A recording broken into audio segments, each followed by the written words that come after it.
Ladies and gentlemen, welcome back for another casted series on ESOC TV. My name is Harrison and we're part of the play-in rounds, the round of 16 of the ESOC Global Championship. We've gone past the group stages now, and we see Mitoe taking on KINGofOsmane in a best of 7. Game number 1 will be on Manchuria. Mitoe has chosen to play as the Chinese in his open civilization pick, one of his favourite civilizations in his favourite colour teal. And he'll be spawning to the southwest of the map, yes, in the colour teal. His opponent, KINGofOsmane, playing as the British civilization in his favourite colour green as well. Both players enjoying their favourite colours. He'll be spawning to the northeast of the map. The map here today is Manchuria, and one thing Manchuria is very good is oh wow. Okay, yeah, a second. I'm about to say Manchuria is a very good civ for the Chinese, given that there's lots of livestock on the map, some decent treasures. Explorer can go out and take some good stuff, but because this is an open pick game number 1, both players need to agree a matchup, and traditionally, this matchup is British favoured. I'll be happy to play as the British into a Chinese player. However, recently China felt a little bit stronger, given the amount of work Mitoe has done on the civilization into playing into some Age 2 strats, and sending a villager forward to pen all these herdables in the middle of the map, starting to herd away one of KINGofOsmane's hunts. Oh my god, I've never thought I'd see Mitoe pulling out these type of strategies of herding away his opponent's hunts. No, it's not even 2 minutes yet. I wonder if has King seen this? King might not have any clue. He might have a clue, but he's thinking, oh my god, there's nothing I can do here. He might have pulled back to his secondary hunt behind. But Mitoe with this forward village, to me, it only means one thing. Mitoe's going to go for his 2 villages. He might go for a third. I'm looking at potential third here because he's still chopping for another village. He's sending in his northern refugees slightly delayed here so he can get 3 villagers. But more importantly, with the 3 villages, these 3 Chinese houses, all the population needed to spam shipments in the second age and stay age 2 and overwhelm British play. Tuck yourselves in, guys, if you're looking for some Mitoe-style Chinese gameplay. This is usually pretty good. Well, he needs to build a village, and he needs to build a second village here, which he's going to do so now. Explorer, don't block it. This is critical. Will he get up in time? He's building the village with 2 villagers and 3 villagers. Yeah, he should be fine, but so far the start for Mitoe, wow, it's been really good.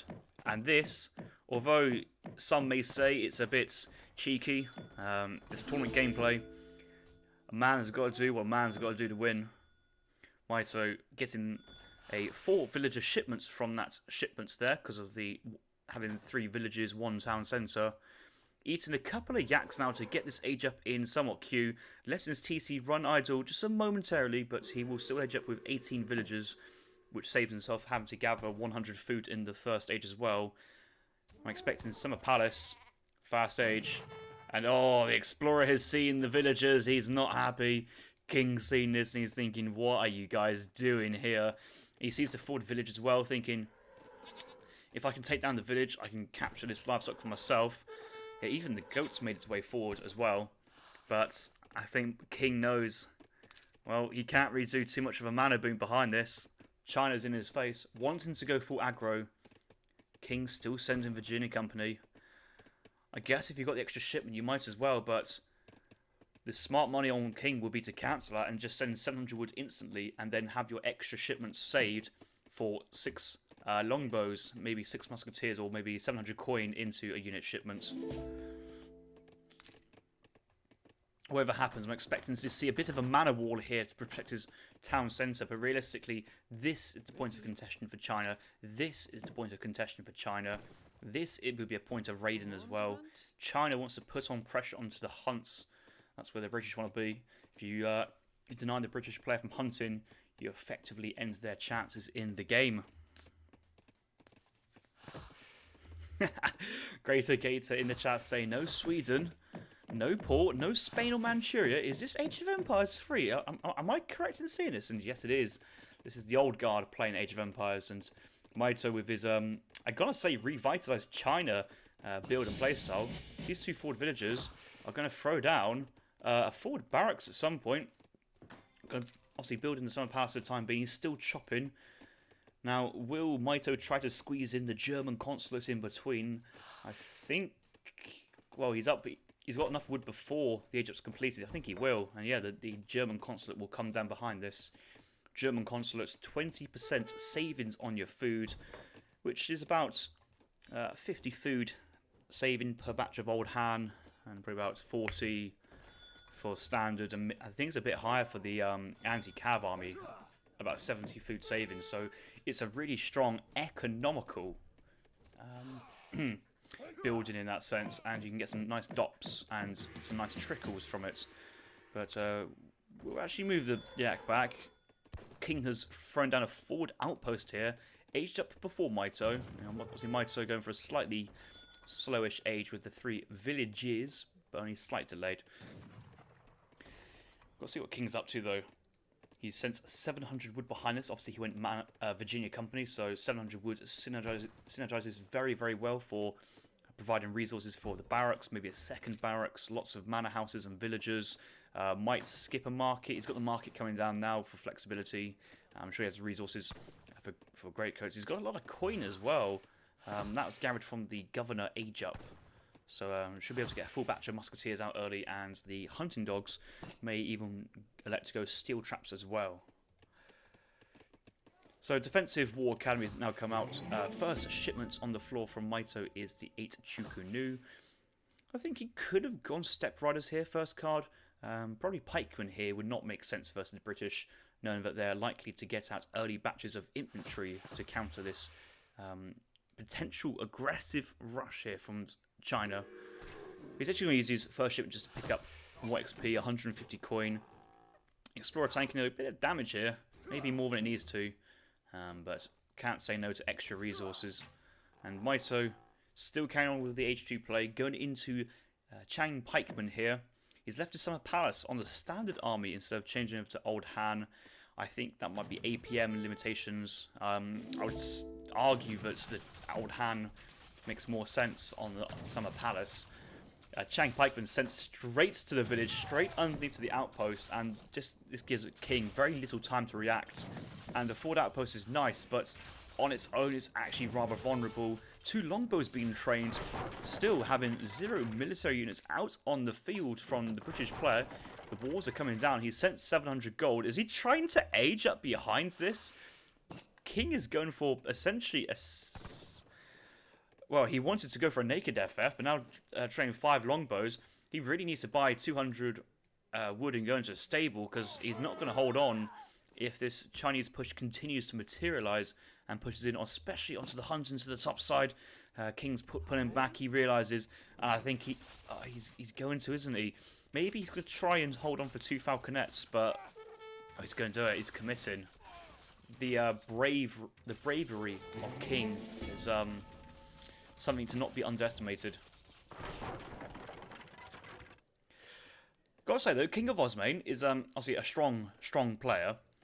He's really well renowned for defensive Japanese play. I know he's playing as the British here, but his Japan plays very well. He's has been a member of the famous Yumi War clan for decades, for years probably. He does lose a villager there to the Step Riders, but overall the eco's pretty fine. He's aging up. He does have that trading post, remember, for shipments, and he can cancel this longbow shipment, which he just has now. And the thing is, even me casting this, I've got full eyes on everything. I wouldn't be expecting King to essentially semi-FF or FF now training units during the transition. Mitoe's thinking, okay, he's going to get some muskets out, he's going to get this out, I'm going to move in and crush with this. But actually, a bit of wall in here, a bit of a couple goon support, a falconet shipment. What King needs to do, though, is really play uber defensive, hang on to what you've got, wall, and just make it that if Mitoe wants to push, he will suffer heavy losses. And at the moment, a couple colonial longbow, I don't think it's going to be enough to deter Mitoe from pushing in once he sees the age ups complete. There we go, there's another wall batch coming out. He needs to delete these wall pillars to prevent the overlap. Yep, good play, there's another wall. Ah, King's reading my mind, or should I say I'm reading King's mind. Longbow, nice range on the Chukanus. Chukanus will have to try and get in. Villager instantly instantaneously bolted down there by the Chukanus. No chance in saving that, and I don't think even Greatcoats would have survived. Would help that villager survive then. A lot of manor houses going down, providing a lot of experience points for Mitoe. He's now sending 700 coin behind this, researching blanket filters, suggesting a transition to coin, and then dancing up behind this. But he's now just seen kings in the third age. He's thinking, what's going on? This is not part of the plan. And yeah, Chuka's moving in. Longbows need to retreat. They need to maintain their very long distance versus Chukanu, and Mitoe is wise enough just to back out and not play into King's hands. King's first shipment there, yes, of course, it's going to be the 2 falconets. Training hussars as well. And I believe the hussars here, their primary role would be to snare the army. I entitle the caster, it's me, my name's Harrison, nice to meet you. You must have heard me before. Why are you typing?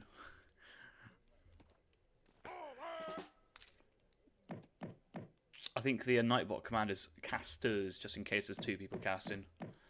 But this series is going to be just about me, unless I get some pleasant surprise halfway through. 9 Musketeers, next card here coming out from the British player. He's still got Colonial Musketeers, Colonial Longbows. He's training a batch of muskets now, which I don't think he'll complete that batch at all. But he's nearly got the wood and coin to go to veteran musketeers behind. The Wanda has just been thrown down for Mitoe. Mitoe playing on the defensive side now. Age up with the Porcelain Tower instead of the Confucian Academy. Denying or turning down the 8 skirmishers on the age up and potential for the Flying Crow. But 32 vils here from Mitoe compared to King's 37. The eco difference isn't much difference, especially when you consider Summer Palace and German Consulate in. And looking at Mitoe's export, not yet utilising the export from the consulate, but given that he's aging up now, he might want to be saving himself for 3 Royal Veteran Doppelsonders.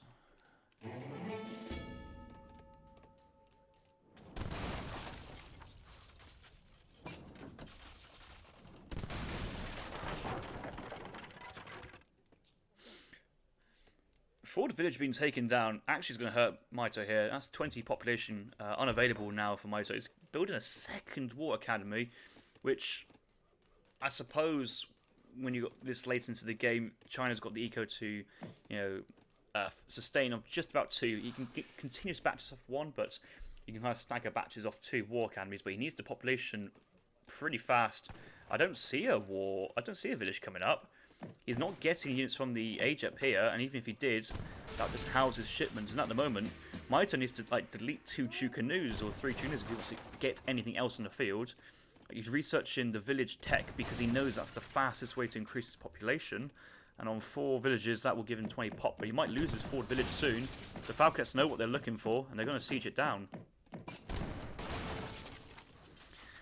Okay, the attack's coming. He's just managed to get the population space to queue up a cav batch and send 5 meteors. So once this village goes down, he will be housed afterwards. But the shipment's still on the way. He's actually thrown up another village in the background as well. So the extra village tech and the extra village will allow him to stay around about 110. But the second war academy, though, not being used for the time being because of this extra housing problem he's got. No, of course, the second war academy would help to upgrade his Chukanu, the Chang Pikemen and Step Riders, to discipline status if he so chooses. At the moment, he's going for disciplines Chukanus. He's got a population to train a batch of cavalry from the Fortress Age, but there's just a lot of time that the war academy needs to process all these units if they want to upgrade. And meanwhile, Vet Huss, Vet Musketeer, Longbows will still be colonial, but that's absolutely fine. The 2 Falconets here are pretty much unchallenged, apart from the Meteor Hammers, which have been produced now from the Chinese player, sending 5 and producing the 2 from the War Academy plus 2 flails. Now these guys very strong versus artillery, especially given their long whip style attack. The Falconets, if they get the Summer Palace, that's a nice pick off as well. That's a lot of XP for King. Mitoe needs to go at some point. He can't hold on much longer. He needs to really go for this, because if he loses his Porcelain Tower, that's disastrous, and if he loses another village, he'll still be mega housed. All the while, the British player at home contested, not being raided. He's just training big batches of veteran hussars and sending, I think I saw cavalry combat. No, he's going to infantry combat here, with the musketeer combat more specifically. A couple of villages quite far out, but that doesn't matter at this points in the game. If there is a fight going to happen, these hussars need to get out of the way. I think Mitoe's indicating that he does actually want to have a bit of a brawl now. But the hussars leading forwards, he's getting the snare, but he doesn't want to engage these pikemen, especially now they're disciplined Chang pikemen behind this. Falconets moving behind this. Once the infantry combat comes in, that'd be quite strong there for KINGofOsmane. Just all this high, heavy infantry doing some decent damage. Not too much anti-infantry here from Mitoe. Mitoe has a shipment ready to go. He could be sending it. He does have population space. He's researching disciplined step riders, but not too bad. But the hussars gone first, straight into all the pikes, being pinned down by the meteor hammers. Another cav batch from behind. The cavalry from King has basically melted, and actually the falconets are not tucked within the musketeers. So actually the ranged attack on the meteors should be enough to get on top of the falconets and do some damage. Yeah, both falconets gone down, and all these musketeers should trade relatively well with the remaining cavalry. The Chukanus are somewhat uncontested. Is there more cavalry coming in behind this from KINGofOsmane? He really needs this to clean up the Chukanus, because the pikemen just finished the remaining musketeers on the top side. Actually closing in. Chukanus just walked into the muskets actually instead of kiting away. There's one hussar still getting the snare, and I don't believe this. I thought King's army just melted them, but actually the reverse has happened. Mitoe's just lost his entire mass. The veteran musketeers with the musketeer combat standing strong. We have Manchu archers being sent from Mitoe, but remember, they're mercenaries. They take ages to ship. Intervention behind us, but he's still on the German consulate, so that'll be 4 doppels, which in the face of Cardiff musketeers will do very little. Mitoe calls a GG, and I don't actually believe what I've just seen there, actually. That was not... If you told me when I saw Mitoe's forward village at the start of the game, herding away King's Hunt, how did I predict this game would go? This right here was not how I predicted it. And KINGofOsmane starting this series on the front foot here, picking up the 1-0.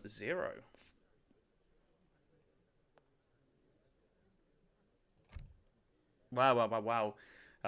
You could tell actually King was very conscious that he wanted to try and pick off villages. If he got a second village behind, that would have been really strong. I know he went for the Sound Palace. That was a really nice target, but if he went for the villages, that would really have hurt Mitoe. But Mitoe for a while wasn't sending a shipment after the 5 meteor hammers. I think he just assumed he had enough there to crush. Had all his coin to stack up to send the Manchu cav archers to deal with the hussars, but just the fight happened and the armies went down before they stepped on the field. I think the consulate spent his export on the resource trickle, so he's burning the consulate. He wants to go to the British consulate, so he would have got the 9 redcoats, but 9 consulates redcoats will get beaten by a carded British musketeers. It'll be plus 15% versus the Chinese plus 10. More cav on the way, really nice to see. Is that another cav batch over here? No, it's just a single stable production, but just the presence of a couple walls just gave Mitoe the message to not push in any further, and that allowed King to get his shipments out and reverse push. Really impressive. That's our final fight. For a while, it just looked like King's front line just fell apart, but the musketeers behind were doing so much damage that he could afford to lose those hussars. And falconets are relatively for free because falconets versus China is risky, but they did do a lot of siege damage there. Let's look at the resources gathered. Just a bit more resources on the Chinese player. I think this was 2 crate shipments to just the 1 for Mitoe. But for the time being, if you have these extra resources invested into your army pushing in, well, Mitoe would need extra shipments and time to close that gap, which you just didn't have.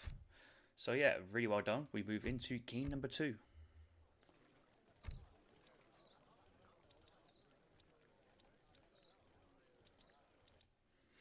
Right, game number 2 will be on Colorado, according to my notes. Mitoe even dropping the well played. That's very nice of Mitoe to say. And I think actually the unhappy face there from King, I don't actually think he was expecting that. KINGofOsmane saying GG. Mitoe saying he should never lose that matchup. Sigh. Just messed up so much in the early game. King given the apologetic smiley face. But Mitoe finishing it off with a well-played GG out. Right, game number 2. We're on Colorado. Mitoe, or should I say, KINGofOsmane winning the last game and choosing to play as the Spanish civilization on Colorado. Mitoe, with the opportunity to counterpick because he lost the first game, has chosen to play as the Dutch on this map. And out of all the civs I'd like to take into combat versus the Spanish at the moment, I just don't feel that Dutch would be that high on my list. I know I'm a Dutch main, but every time I see this matchup, I just wince at the thoughts of how tough it is to successfully defend versus classical Spanish FF aggression, maybe Spanish logistician age 2, just spamming lots of resources, bow pike or musk Haas. We have seen Spanish logistician FF at the moment, so 3 vil, 300 coin, 300 wood, I think, works really well. The Drongo 7 Falk Swiss pike timing. No idea how Dutch stops that, apart from really impressive Colv micro. Just tough. Just everything is just tough in Dutch's point of view. And for Mitoe to pick into Spain here, he must have a plan. And this plan I'm really looking forward to see. Still chopping, still having 20 coin in his base, which I think he should be picking up the villager and prioritising coin treasures. We'll be advancing with 15 villagers. Quick check of his deck. 1 versus Azank. Has 7 Reuters in the deck as well. Swiss Pikes. I think Swiss Pikes is a good shout versus Spain. You kind of want to close in hand to hand and deal with their hand infantry, hand cav composition your own way. But nothing too special from that deck. I think actually having a look at KINGofOsmane's deck will give us a clearer indication of what is up from his point of view. He has the anti-Dutch deck. You see what I mean? Like, if you've got a civ with an anti-Dutch or an anti-civilization, it's a clear plan, a clearly rehearsed plan, and a plan I'm expecting really strong. Spanish gold, there's 1k wood for some eco, but I honestly feel just a bit of aggressive play here. He's got the pikes, he's got the rods, 5 lancers, 2 falcons. Can be aggressive. Did Mitoe have CM? He does have Colonial Militia in his deck, so that is available to be called if he so chooses to need it. Back hunt is relatively close. The forward hunt needs to be worked on at some point, but I feel that Mitoe will be looking to push this way for his economy and try and get away from the forward Spain base if Spain chooses to go forward with his... If he does go tower, age up. 15 vil, the governor age up is in queue, denying or declining to open with the logistician, going to go with the tower. So more traditional standard Spain play. Maybe King has had his head in the sand recently and not tried out how strong the Spanish logistician is.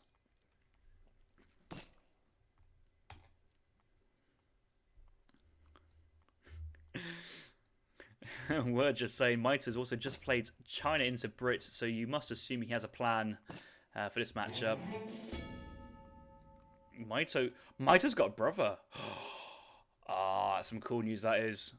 Maybe gets a second Mitoe into the Age of Empires community.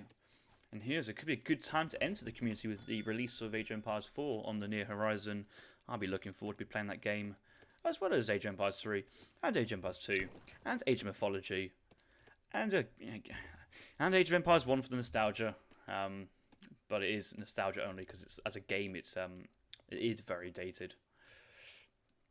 Alright, back to this game. Second trading post in transition there for KINGofOsmane. Opened up with trading post in Age 1. 2 shipments ready to go. You'd expect he would send 700 coin and 700 wood. Already stopped mining coin because you get the coin from the governor age up and then the 700 coin from the shipment. We have Boca Chica here, one of the war dogs from Spain, as well as a nuclear clubman. Chasing around the map. I'm not really too sure if there's anything these guys can be doing constructively apart from just checking out the map, checking for treasures to go for. There's 30% on the Explorer's HP, which for Spain, I guess technically that could be quite nice just to tank a bit of extra damage and try and get that crucial dog pop into the enemy base. Yeah, and sometimes HP like that really does matter. There's a Buttercup the Pet Cougar looking for a forward outpost. A forward outpost has been scouted. Are we seeing early 8 pikes here from Dutch? Nah, I don't think you can.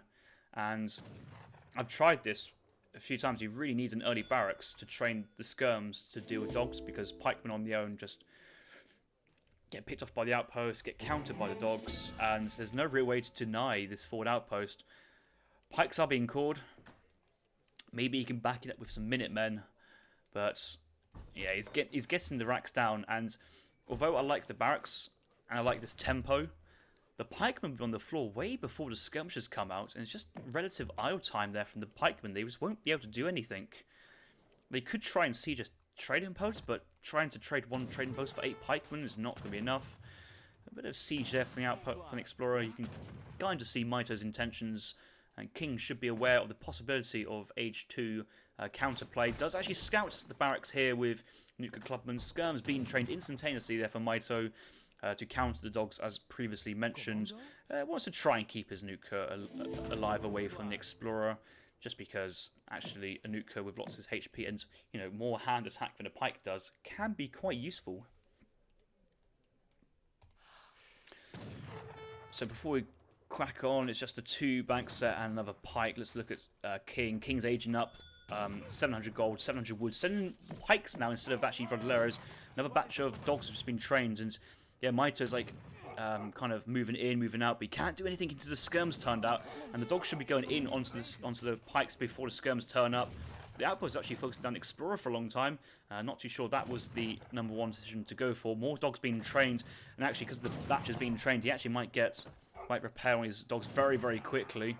Pikes will come out right on top, and that's the snare he needs. Some fast speed. Oh, the Minotaur, he didn't set the waypoint correctly. May have did, I think he did. But that's really awkward that the pikes didn't come up. But if that was Rods, we could even be looking at an early GG situation. Rods with 6 speed and hand resist, chasing down skirmishers with only 4 speed, snaring them for the dogs with only with the 5 speed to catch up and kill.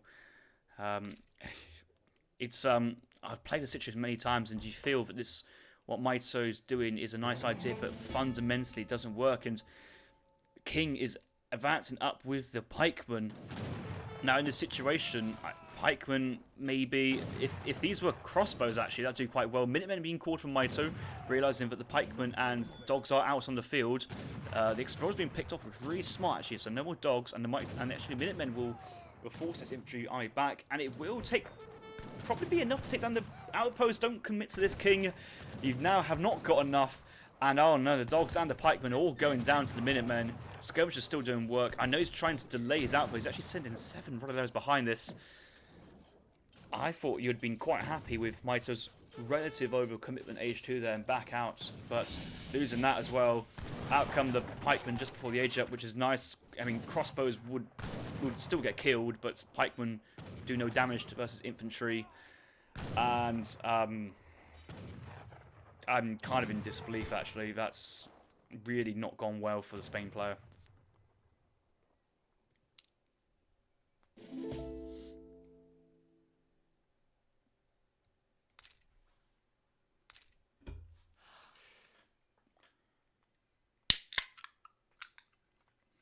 Seven Rodoleros was sent as a secondary pivot shipment into the Fortress Age, so sending 8 pikes and 7 Rodoleros. You know, if Rodoleros came in before the pikemen, I think King could have cleaned what Mitoe had before the Minutemen came out. We need to get more dogs out. Not much food. He's got a lot of coin being trained and gathered at the moment. He's trained some skirmishers. I guess he needs some vet skirms to try and pick off the minutes from range, pick off the pikemen. Yeah, he's just focusing the Minutemans. He's trying his best to micro to go back into this. Falconets will come up, but at the town centre, and that's possibly another reason to not drop your outpost uber forwards. Like, you can drop it forward, you can drop it mid-map, but so far forward, when the Minutemen do turn up to the party, they still have their HP. Unless you're playing versus the USA. They had to drop that in. Yeah, aggressive Minutemen is not a game design I think is great. Yeah, you got 10 skirmishers here, 2 falconets. Actually, still, King has a good chance to do some damage. I imagine Mitoe is very close to age. Oh, he's already up. So, King's got a very small window of opportunity here. 9 Reuters coming in as first shipment. Trained skirmishers. Throwing down the stable. Need to build this up with as many units as you got, because actually, it feels without Reuter support is quite tough. Even though the Spanish player's got no cav, it's just the mobility. You can't really engage the falconets with just pure skirm, and there's skirm falc here to do with the infantry. King's working on the bank, but the bank has a lot of HP here. Might take a while to take this down, but the town centre is probably the main target, because that's the shipment point. 4 banks is a lot of eco here for this Dutch player as well. 9 Reuters come out first. That was an opportunity to get some kills on them before they retreated. Skirms moving topside. Got to be looking to basically protect your skirms. Just let your falconets be the most forward units at the moment. Here come lancers behind. And actually, the lancers, if they came in at a very strategical angle, the Reuters are down south side. They're looking for cheeky pots onto the pot shots onto the falconet. But the lancers, there's no pikes topside. The lancers, in they go, go, go, go, as the command has been issued, and they're going to charge into the skirmishers. But the Reuters being pulled back to cover. 1 bank's gone down, hurting the Dutch eco, giving the Spanish player more XP. Here come the 9 Rodolero shipment behind this. And although we had this very awkward age 2 here for Spain, this is just where Spain really shines. I just don't. It's such a struggle for Dutch to face this position. What they really need is a very backwards placed artillery foundry for 2 falconets or a colv or 2 colvs. Just something to break this deadlock, because now with no barracks, you're not getting many more skirms, so you can't contest the skirmisher falconet mass unless you just Z move in with everything, and by then the 5 extra lancers and all the Rodoleros on the field, soon to be 16 Rodoleros, will just cut down the Reuters. Low HP, cavalry units, no melee resist, and King's clawing his way back into this game. Although Mitoe is buying time for his own shipments, he's sending 7 Reuters. That's it's just not a good shipment. I guess in this case, it's the best he's got. Has he sent 8 skirm? He hasn't sent 8 skirm yet. I think with that many skirms, he could actually trade well versus the skirmer falc, but more Rodoleros and not many skirms. The falc just shoots the skirmishers, and then it's just not many skirmishers to deal with all of the Rodoleros, and the Reuters just won't have any bonus. They're going in, but the Rodoleros are getting close. This is so tight. I've literally got my hands over my eyes at the moment, because that was nearly disaster. And some say Mitoe's in an absolute fine position here. It's just tense. A wrong move and it all goes down the toilet. Falconets, big shot onto the Reuters. The Reuters are committed in, but here comes the Z move from the Rodoleros and Lancers. They're just going to go in now. He's going to back off, and actually the incision here is going to cost 2 Lancers there. But both falconets, and that's 4 Reuters on falconets. He hasn't taken a shot. He's backed out straight away at 6 or 7. That's the entire shipment of Reuters gone down without any attack on the falconets. Here comes a Vilpool, and at this point it feels like, okay, 1 falconet's gone down. A lot of idle time as well. He's lost a bank, remember. We've still got more shipments coming in from Spain behind us. 4 Lancers coming in. And once his Reuters have gone down, remember he sent 9 and 7 Reuters. Where's his anti-cav? He's got no anti-cav. Rodolero's just going to chase in. He's grouped with his pikemen, slowing down the Rodoleros. A slight mistake there, but the Lancers will be on top of the skirmishers behind this. Minutemen have been called from H2, remember. Hasn't sent Colonial Militia. He's sent in 8 skirmishers at the moment, but unfortunately he's got a lot of units on top. Actually, the villagers are tanking up. No great cuts for the time being, but skirmishers moving in. Has got his groups. 1 falconet directing his fire at the skirmishers. Skirmisher mass going down. Dutch looking to be in a dire situation for the time being.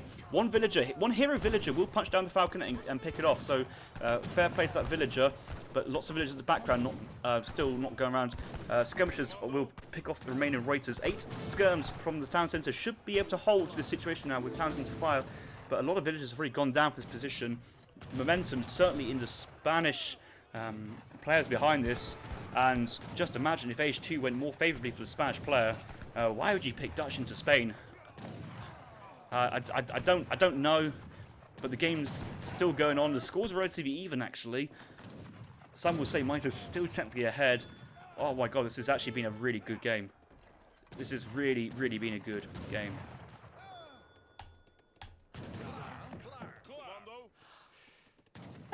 5 colonial husks coming from Spain now. I guess he's gone through the power shipments of the 5, the 4, the 9 rodelleros. He got 12 pikes in his deck. He hasn't got 8 rodelleros. 12 pikes is very strong, but actually with only 5 raiders, the hussars are actually going to get some good damage onto the skirmishers. Remaining skirmishers here, focusing on the raiders. These skirmishers need to join the backwards group of the skirmishers, but actually good micro here trying to protect that from happening. And just focusing down the raiders. Still 2 relatively high HP hussars. The explorer's in. Get the dogs, man. Get the dogs being trained. KINGofOsmane, he's getting hunted dogs. That's the wrong type of dog for this situation. Does have 200 food. His explorer's nice and deep in the base, but it's just there tanking, not actually getting it. He did actually get the explorer HP card in the end, or that's just a fortress age. It's just fortress age. A Spanish bot goal behind this, but actually maybe the momentum has just dried up here for the Spanish player. Raiders going down. They're going to try and trade, but another 3 scums will actually get a good trader's point. I don't know which one you focus at the moment. Just focus the skirms. If you keep skirm count, pikes can do a favour when it comes. There's the dogs, and actually that's goodbye skirmishers. If the dogs land, 22 hand attack, 200 HP as well. Those skirmishers are not getting away.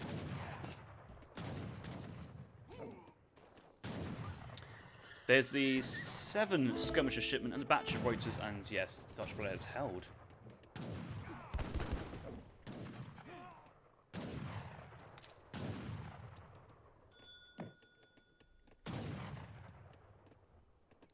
Oh, he's got a train post. I have no idea when he got that train post, but I think that's a very wise decision.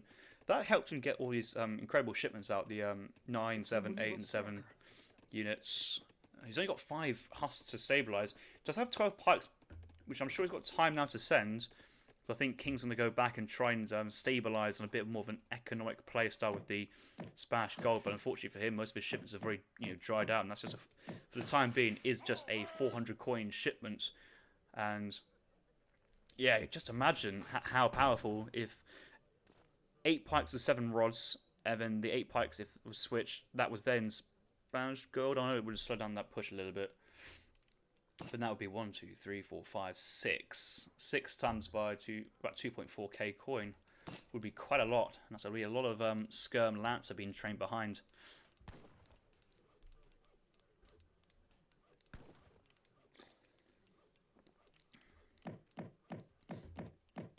The thing is, villagers, I just saw your comment, Rizzolo.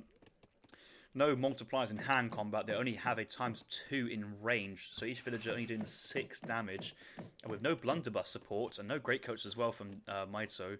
So if Mitoe had blunderbuss, that'd be 6 with a lot of range, that'd be 12 damage per shot versus the dogs, and that would be a very micro-heavy top-level play versus the Spanish war dogs there, but yeah, without that, war dogs on its own are just fantastic, or I'm about to say magnificent. I went to say fantastic. I was like magnificent. A bit of a weird one. Okay, 12 pikes coming behind. Oh, he's going to go 1k wood. He's going to cav combat. He just needs to coin from it, really. He's going to train lancers. Very tanky cavalry as well. Extra HP could be crucial. If anything, like the real big brain play. Oh, it's 15%.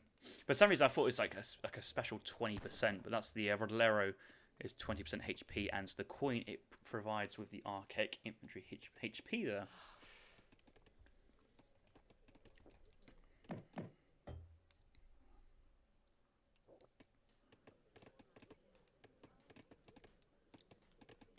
I wonder how Sweden does versus Spain. I just don't feel you need to put yourself through this pain and anguish as Mitoe in a tournament series. Like, this is... Whoever wins... Remember, whoever wins this series moves on. Whoever loses this series is out. And Mitoe, I know he keeps talking about how he really wants to play against the best, be the best, and win these big events. And, oh, he's just so close to this game as well to getting dunked. But I think he's now stabilised. He's on the... I guess you could say the road to recovery. He's still only got... He's got 4 banks. He's built another bank. Chopping a lot of wood, really. He does have gang saw. But the buying price for wood is, quite affordable as Dutch, especially with the free coin and the extra 20% gathering that the coin citizens have compared to 0.55 wood per second woodvilles with the gang saw. Skirmishers moving, a couple of villas here exposed. No great coats from obvious players, but there's so much eco here that you can't really afford to run. Okay, 9 lances. Got to do something with him here. Vet Rod's coming with only 3 Rodoleros on the field. That's quite good. He's got trained another big batch of Rodoleros at some point. Villagers from Dutch moving out. Yeah, if the routes stray too far, the Lancers may have a good opportunity here, but trading 13 skirmishers versus 22 skirmishers of Dutch. Mitoe's got the skirm control. He's just afraid to really push the advantage. But does he have to? He's training from 2 stables. He's got lots of resources left over. He may actually wants to, now that he's seen Lancers in a stable, may wants to transition to a Hussar play of his own and go into Vet Hussars. Especially if you've got 2 stables. One can train 5, one can research vets, and can play on from there. I was going to go 5th bank. I suppose that works as well.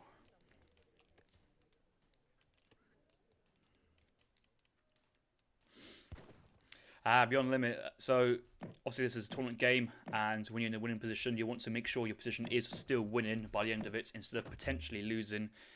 If Mitoe's army was sieging these buildings, flank on Lance's top side, 10 rod pop, and good skirm micro could end Mitoe's game there and then. But he's backing off, playing wise, playing with his stronger eco. Didn't lose many villagers, to be fair. A lot of these villagers, if I press Alt to look at the HP, a lot of these villagers are on low HP, especially ones at the back. Yeah, few on half HP there. Obviously, Greatcoat's actually helping a lot because it adds on 52 for every single villager who hadn't died at that point. So quite a lot of these villagers would have been very, very close to death. But just spamming good eco and Swiss pikes should be enough to cover the threat from the Lancers.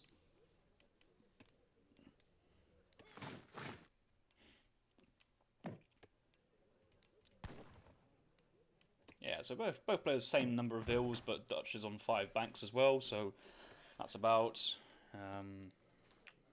60 vill population at the moment, or vill economy working.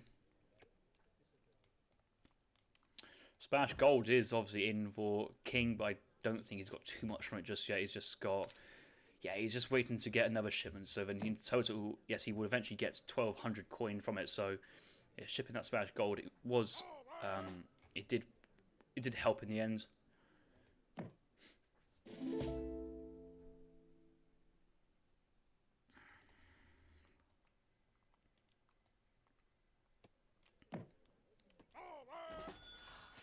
Yeah, I think all the HPs are additive, as in like they are proportional how they scale, or they scale off the base stats. So let's say if you had plus 50% for the Imperial upgrade, it still scales on the base stats, so that'd be plus 70 HP. But that extra HP is added on to the current HP stat instead of kind of modified into how, as a proportion of how much HP is remaining. So if you ever take a big HP treasure as any explorer, you see their HP jump straight up when they're go from one age to another. The HP jumps straight up, even if they're nearly dead beforehand. Got a lot of Spanish Lancers here from King. He does have a couple of skirms. I think he realised he's never going to win a skirm war, so it's just Rod, Lancer, Prey. But Swiss Pikes is going to be a good unit here to defend versus, especially the wall as well. This is really smart here from Mitoe. Lancer's going in straight onto the Swiss Pikes, and this...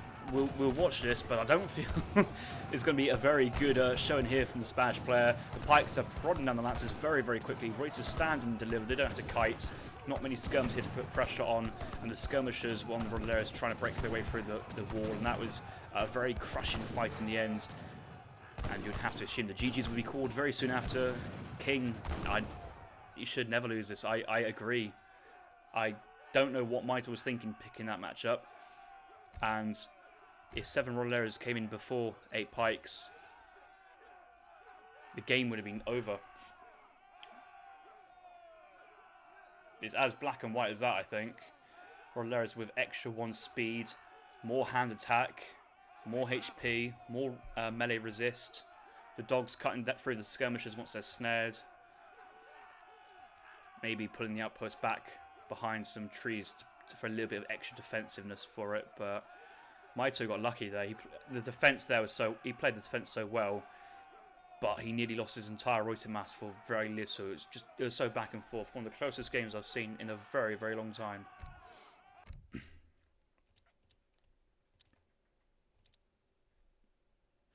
just always down in military population and under pressure. But towards the end, King, I guess the temptation was to stay and stamp and put his foot down, but the town sent to fire some villagers, and just villager tanking just won the attrition there. And at the end of the day, both players had very little military, but the remaining economy behind from the Dutch player was still working, still gathering, and had more than what the Spanish player had to offer.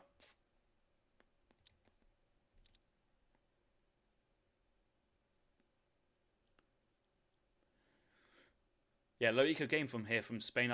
I don't imagine there was a market thrown down at any point in the early game, and we went full shipment progression here. Mitoe obviously had a stronger eco in age 2, but that also flatlined when the pressure came in, and the relative ecos, the gradients of the lines are relatively the same throughout this main period of time. It's just the military as to what difference, and that's where Spain really shined in the third age, but the second age could have gone so much different as well. Right, obviously Mitoe gets a big 1 next to his name. Well done to Mitoe for that game. Very impressive to pick the win up there. And we move on to game number 3.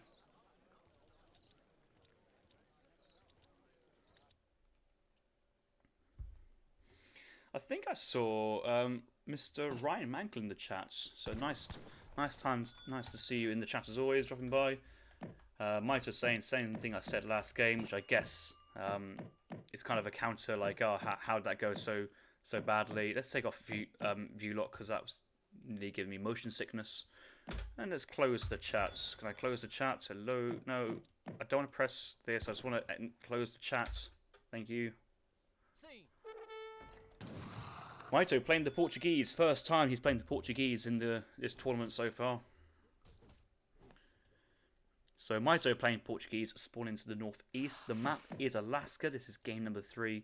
And KINGofOsmane is going to be playing as the Japanese, spawning to the southwest as in the colour green.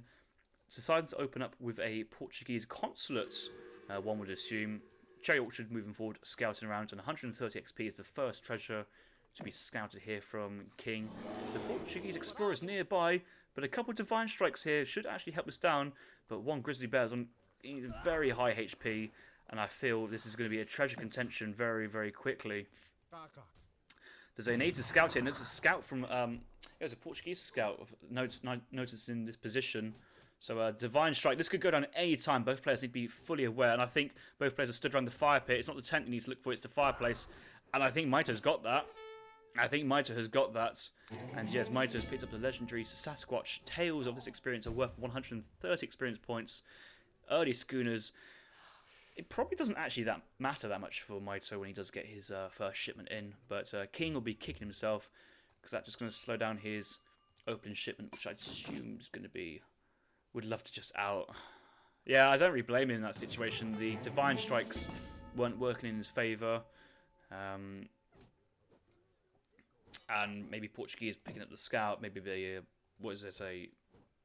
spyglass, an hourglass explorer ability could reveal that position. But Portuguese, extra XP, 10-10. Why would you not 10-10? There's only one strategy to play as the Portuguese at the moment, and that is the 10-10. Schooner's card number 1. But because he's playing against a Civ, which isn't a classical anti-water Civ early on, shall I say, there's no need to hold on to this shipment and send a very early 2 Caravel, as we've seen in previous matchups where games have been over in 5 minutes because of that play. So Mitoe nearly up. Mitoe is... Where's Mitoe? He's aging up. Clicking up now, of course. For example, I just thought... Mitoe had just reached the age as soon as King has just clicked up. Now, that actually might be the case here. KINGofOsmane's a long way to go. And his Explorer is just putting on the pain. My god, both these Explorers on so low HP already. Yumi on top 36 HP. Wall down to the bottom of the map, 92 HP. King's got to be super careful of his Explorers at the moment. And actually, this Explorer top side, trying to scout. I know he wants to try and scout docks and this and that, but if he loses it just to a single town centre shot, chances of winning the game just go down the drain so fast, losing early Explorers. And Mitoe will be aware of relatively rare as if he was paying very close attention. Forward settler here, herding in. Obviously hasn't scouted this hunt behind. And I'm sure this is where the town centre will go anyway, so 2 hunts and berries underneath that next town centre. Oh, get out of the way, go, go, poof, poof. He does get home. Although I am on record saying I really dislike the smokescreen poof back to home ability. If that didn't happen then, that explorer would have gone down, and another 45 experience points going to the Portuguese player.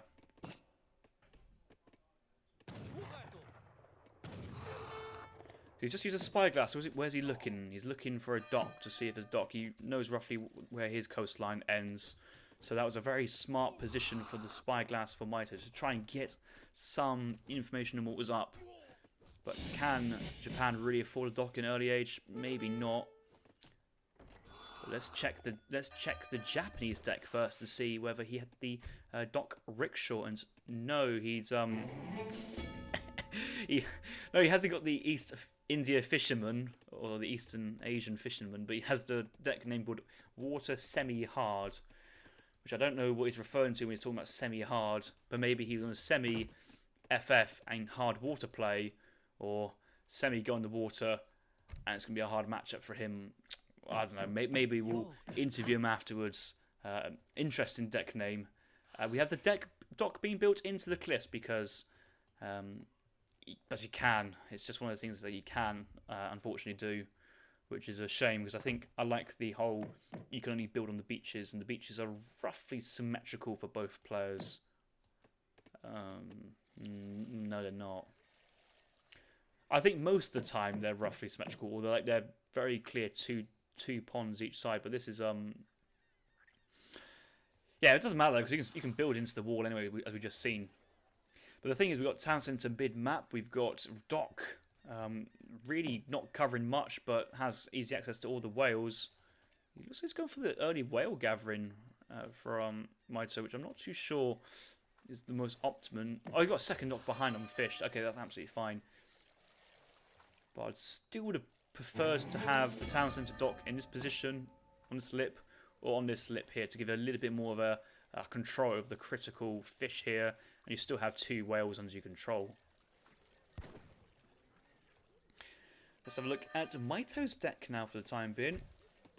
1 versus 1 Kinesi, paying homage to the master of the Portuguese water player, or water player style. Schooner's first card, 700 wood behind, and now sending in rendering plants.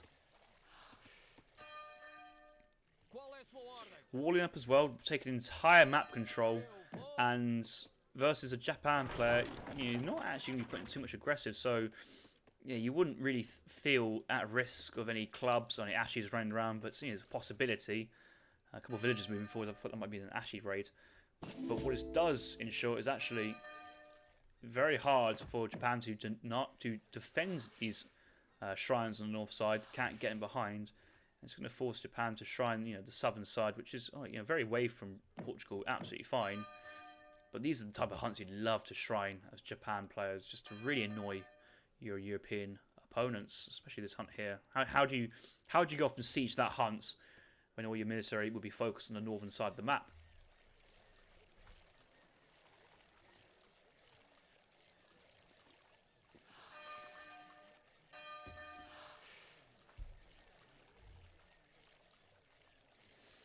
Minimolt suggesting his frustration at no Mamelukes in the deck, has 8 Castadors. Although between those 2 cards, I think I would prefer to have the Mamelukes in the deck. You probably have a strong coin economy from the fishing you have. Outcome 2 fumes. Is there any dock nearby to actually get some more fumes out? No. So these fishing boats will get back into the dock. Actually, try not to lose too many docks here for free. But here comes the crab dance. No. He's going to get out of the way. And move away from the dock before too much more damage is done. But that's just going to force the Caravel response, and there's no other real committed push on the water for the time being. I'm struggling to see what the castle was shooting at, and that's the scouts. Back in base, we had the Portuguese consulate. Do we have the 3 fishing boats being trained yet from the Portuguese consulate? Not yet. Looks like he will, though, save the next port up for that. Defensive racks, market going down, techs behind, double foods and civil servants. So, got standard techs for the time being. Sending 4 vills behind this card order. Cami, 600 wood, 2 fumes, 4 vils behind now, looks like. 160 shrine pop, we'll get some more shrines. Manages to shrine this hunt I was talking about. Actually, fumes top side, but the caravels moved to a more defensive position. Luckily, these guys with 9 speed can outpace a caravel with only 8.5 and get home to safety. He does have a dock behind a castle, so that fume should be able to repair itself. There's that 1 low HP fishing boat if Mitoe wants to go in, but also a great coat wasn't go amiss to give your fishing boats extra 70 HP. Caravel is chasing down the fume. He knows what he wants. He's found the target, and it's a bit of micro really isn't what he needs. He's got to try. Can he dodge it? Actually, the other fume's got a body block here, gets in the way. Nice play. He realises the castle. But he sent the explorer underneath the castle to try and soak up the damage. But I think the anti-ship automatically overrides land's military attack. Where is the water flag for Japan? So I've just seen. Oh no, it's a Bestiero has been trained from the consulate, not the fishing fleet. He's gone for the Portuguese crossbows. All 7 of them. Actually slowly trying to siege down a wall. 1500 HP, but still delays and buys Mitoe time as well as scouting information. Got Imperial Broxy coming behind this. Another layer of walls there for Mitoe. But you can tell Mitoe's taking this game very, very seriously. But the crossbow should be enough range to push the Explorer back. Go on, Mitoe, get great coats, get great coats. He's got his great coats! Oh, look at that! He's got great coats! And that Vil would have died. That Vil would have died. He was on -1 HP until great coats came in. Mitoe, you legend.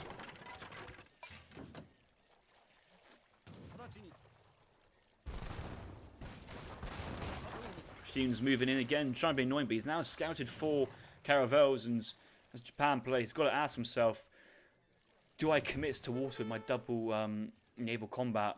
But his answer, he's sending 600 coin. I don't think he's going to use that to train train warships. He's going to use that to age up behind. And by aging up, he might transition into Ashy Flaming Arrow. We've seen... who have we seen? Who was playing? It might have been Kinnessy. It might have been kind of more like an I Am Turk type player. Aging up with the Shogunates to the 3rd age just to get the experience points and to send those Flaming Arrows much faster. So let's see what kind of age up ones a king will go for. I'll give us some more idea of what his plan is. Just the villagers in the town centre, just firing the infantry as they march past. Knowing Mitoe is going to wall this back up and trap the army inside to their death. Quite risky going this deep into enemy territory if you haven't really got a secure way of getting back out. He's just going to force all his villagers into the town centre. But Ashy Garrus with 170 HP will get 2 shot by the town centre. Not efficient to stand underneath for too long. Looks like the chat is going back to some fantastic states as always. Glad to see you guys are chatting about Age of Empires 3 and all the action. Yeah, infantry walk from one town centre to another. Here comes the age up. I'm not too sure. I just saw the age up come in there. No warning message at all. But the age up's just come in. Town centre's been dropped at home. The Explorer's nearby actually, but with only 15 siege, won't be enough to siege this down.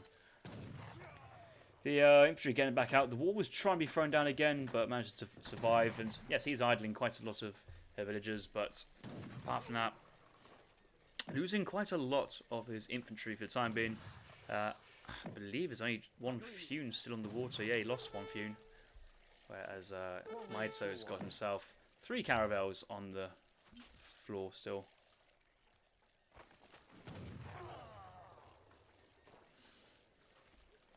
Quirty's asking for an IP check on Mitoe, accusing Mitoe of smurfing here.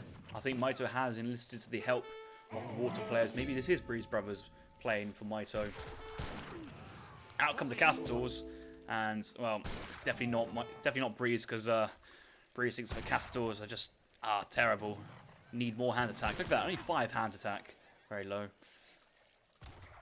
But we're moving into the middle game now. So we've got a Portuguese water boom, which had to train quite a lot of caravels, so it wasn't uncontested. Forced a reaction here. Villagers being trained from the 2 town centres, and techs behind. No hunting dogs, no placer mines. Only the gangsters were here. plenty of resources to tech those. Maybe Mitoe's just a bit of out APMs and can't keep up. Actually sending 8 castles behind at the moment. Nearly has enough coin to send those Mamluks if he had in his deck. Now queuing up hunting dogs, place some mines. Meanwhile, the king, he's in the 3rd age. He did cut the Shogunate, so yeah, another player going for the Shogunate age up to the 3rd age. I don't often see it. He's going to.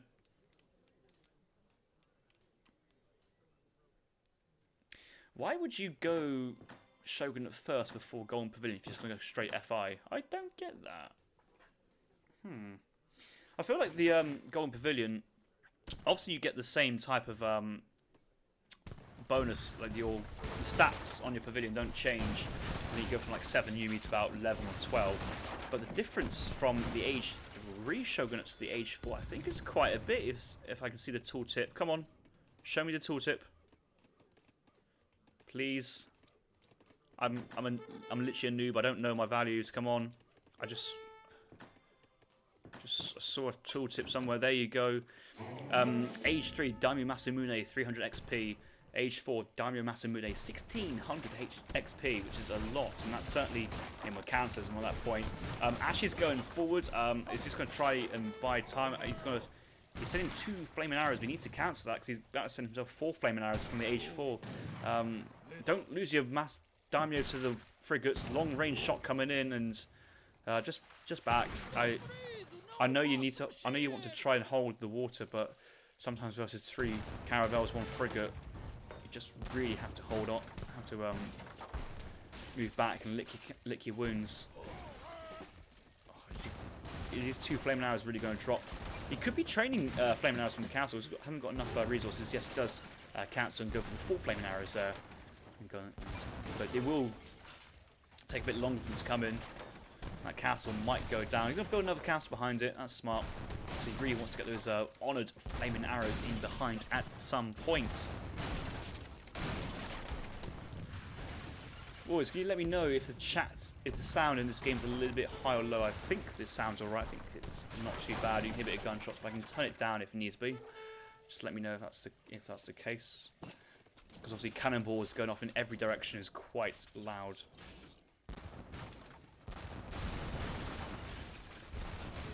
Okay, that fume will go down, but you know, no big deal here really, because you need a lot more than just 1 fume to get on. And here come the flaming arrows. These guys, lots of damage versus warships. I think that's a 5 multiplier if I can see the remainder of these tooltips.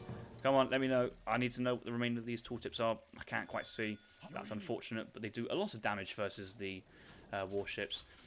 That 8 castle shipment is putting in work, sieging down the shrines with their 12 siege attack. Other shipments he could have sent to Dragoon combat, maybe refrigerate. Eco Theory would work actually, buffing all his villagers and his fishing boats, gathering. The flaming arrows move forwards, and they're going to work their way onto the walls, onto the town centres. And Mitoe, loads of resources.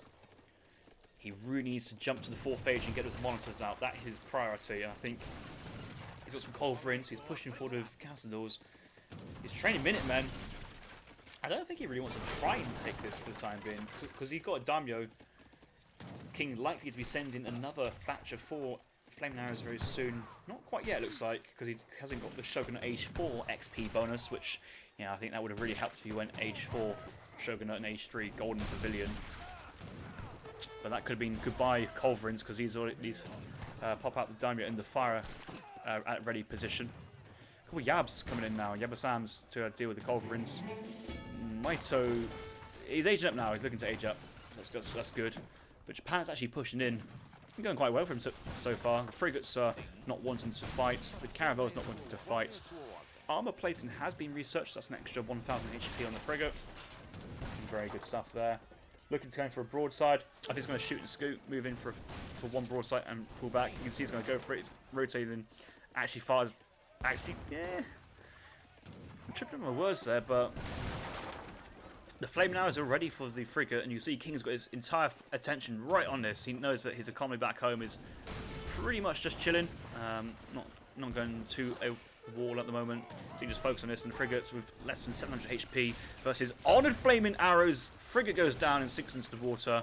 That's big. That is really big. The forward town centre going down. No villagers in there, but Disciplined Yumi versus Castadors. Easy pickings for the Yumi Archer. Yumi's archers are moving forward. And actually, is this position falling apart for Mitoe? I'm sure it'll be fine once the monitors hit the pond, or hit the sea. But for the time being, the Castadors, I'm not too sure if they killed too many. Training more Castadors behind this. The three culprits are too scared to push in the moment because they can't really do it. They can't afford these Yumis to actually move in. Yaba-sams are nearby. He's just waiting. He's waiting patiently for warship support, which I think is good considering. He's got 2 shipments. Heavy cannons possibility, factories possibility, naval combat is a possibility. He's currently housed, so it might actually be naval combat and training monitors at this point. How much range is a flaming arrow? 28. A culverin does outrange a flaming arrow, but when you've got... The problem is when you've got this many flaming arrows, a culverin will still probably might two-shot... Yeah, needs to two-shot a flaming arrow because they're not culverin royales. The thing is, once you pick off one flaming arrow, great, but there's still another 7 to pick off the remaining culverins, and all your culverin support has just gone down as well. Yumi archers onto the culverins, and yeah, trading 3 culverins for one batch of 1 flaming arrow is not really needed enough. Big batch of 5, but Yaba-sam's really far deep on top of the culverins. Damyo and Labs going in. Oh, good split fire there. Really well played there from Mitoe, picking off the remainder, but still nothing here to deal with the Yumi archers, and that's a big problem here. They're just standing and firing. Castors, they do have 45% range resist. The Yumi archers are having a pretty good time of this at the moment. A 29 range attack versus 18 from the Castors. Again, not much damage here. The Damyo trying to pick off the culverin. Could have actually committed there and probably picked off both, but so far it's not doing too bad. Double batch of Castors into the Yaba-sams, but they do tank quite a bit, and as long as they're still alive, well, that's great tanking force. 2 heavy cannons into 5 organ guns is the ship progression for Mitoe. Call in minutes. Explorer killing the village in the back line. Few train out to get some more control of those fishing boats. I think Mitoe's said, right, you got the whales, cool, but you cannot have these fish. They're my fish, and let you go away. But again, still Yumi archers just firing onto these veteran Castors. No upgrade coming just yet. Still another batch of 5 being trained, another batch of 10 actually. Okay, there's the heavy cannons, and he just picked off 7 with that shot. What a big volley that was. Yeah, and King has to retreat at this point and wait for more further reinforcements. Just a single 1 batch of Yaba-sams there is not what he really needs. And actually, once the 5 organ guns come out, they're quite tough. May wants to upgrade to Rebalds.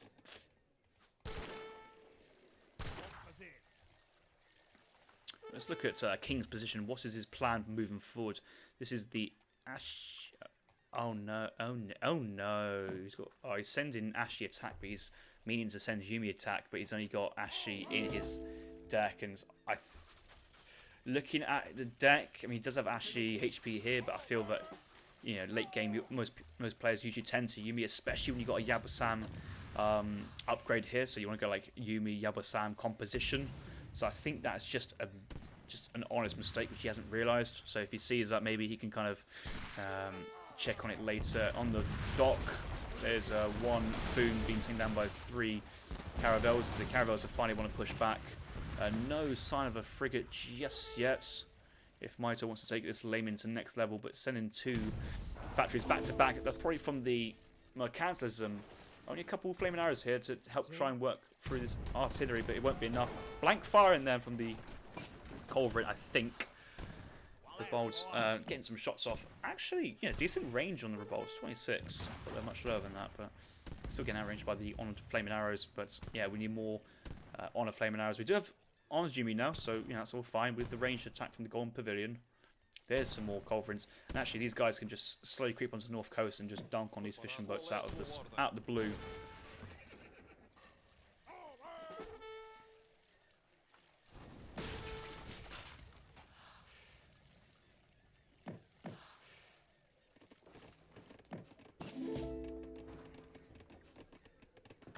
The thing is, 2 factories and more 91 villager population, which is 18 boats and 73 villagers is just a significantly strong amount. King only has 56 villagers. Yes, they are upgraded. He does a full shrine pop behind us as well. It would take a while for King to get to the 75 villager population, and then his eco is pretty limited at that point. Not really too much he can do. Lock-on's on. He's going to get the fishing boats. No, it cancels. He's going to focus on the dock. Two Atakabunes are coming in from... Oh, wait. Tenkosun? Oh, is that an age 4? Is the frigate for Japan an age 4 unit? Seems weird just only having one on that card, so it seems quite a poor card in comparison. Heavy cannons are packed up, but maybe they want to be just unpacked to start off with, because they can't afford the time to unpack, because that could be all the time the flaming arrows just right click and pick them off. Just a 1 kill there, that's quite an unlucky thing. Here comes Bastion from Mitoe. Flaming arrows now in range, they're going to be focusing down these artillery pieces, and yeah, that's going to be a lot of dead artillery very quickly, but here comes the Dragoons. Yumi's just need to stand still and fire, everything needs to stand still and fire. Yabusam's actually focusing down, 2 heavy cannons are down. Revolts are very, flimsy artillery, and actually the Honor Flaming Arrows will trade very well, and Yumi behind us can actually stand up and fight. You just can't help but think the economy here from Mitoe has just taken over, and Japan, the window has missed. The lack of XP and push from the Shogunate into the 4th age, because he went for the Shogunate in age 3, may have hampered his ability here. And Mitoe looking to be in a strong position here, holding King at bay. Yabusam's also going down quite a lot, like he's expensive. Over the game he's lost a lot of these units, like a lot. And at this point, if they're not fighting artillery or cav, they just need to back. Alright, here comes the Tenkosun warboat. Not actually much better stats than a frigate. Short range, same HP, maybe a little bit stronger. It's a bit of a weird shipment to have in the 4th age there, just one of these. I'm not too sure that's the best ship to have, especially... No, it is right. It is that is Ashi Garrett. He's got 14 Ashis in his 4th age instead of 14 Yumis. And versus Portuguese, I'm not too sure Mass Ashi is really the kind of type of unit you want versus it. So maybe it's something to consider, an Ashi variation and a Yumi variation.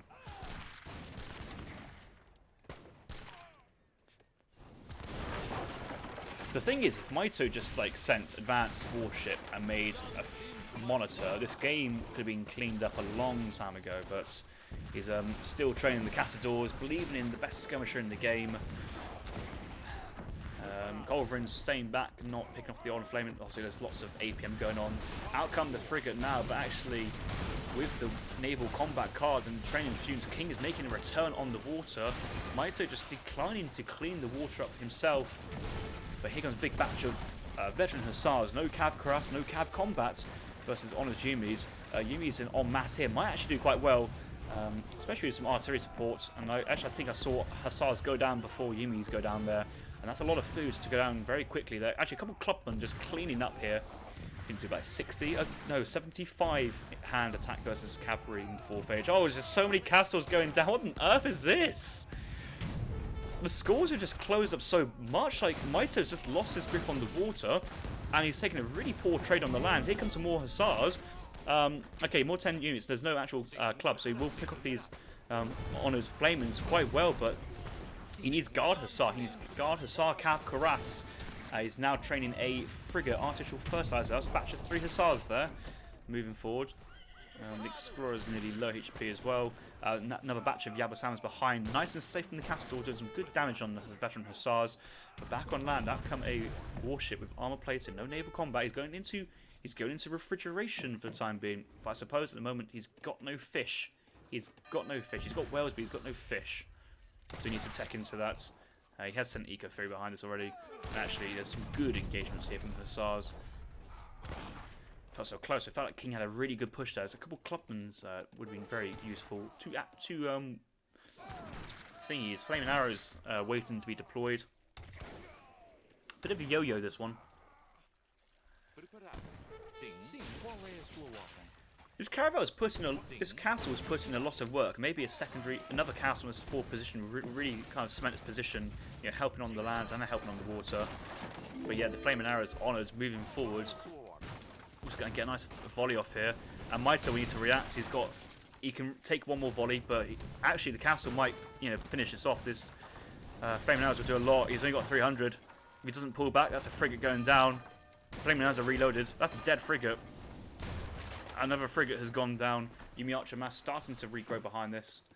King does have a lot of resources to train, obviously, Yumis.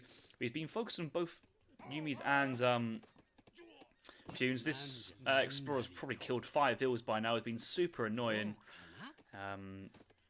Luckily, it's not the map where you can get multipliers for archery units versus villagers. Otherwise, that Explorer will be on a killing spree. Here come the guard units versus the guard Cav Karas now researched. So looking to get some guard. So we've got spies coming in. Where's the spy? What's the spy here for? What's he trying to counter? Maybe it's the same hotkey misclick the Explorer. Oh, he's just trying to kill the Explorer. He's had enough of this annoying. He's just had enough of the sounds, and King's gonna unfortunately get picked off there. 5-hit kill. Even still, forcing the spy is a little bit of a win there from King.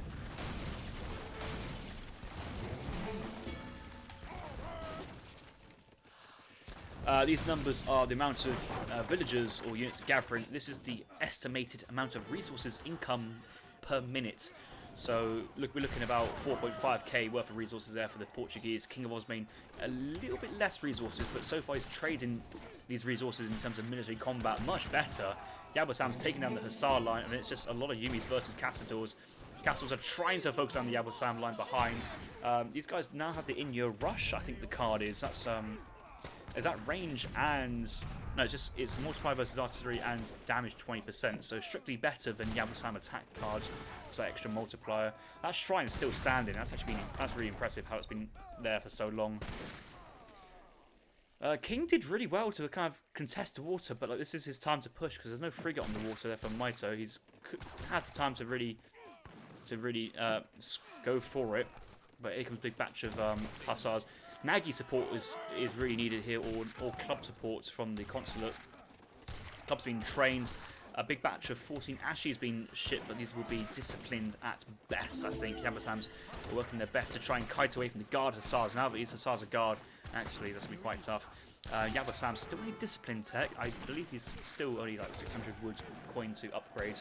And actually, the thing is, when you have 6 Yabosams, they still cost a huge amount of resources. And in terms of resource value, it's probably worth upgrading them just to give them more extra HP to stick around longer and do more damage.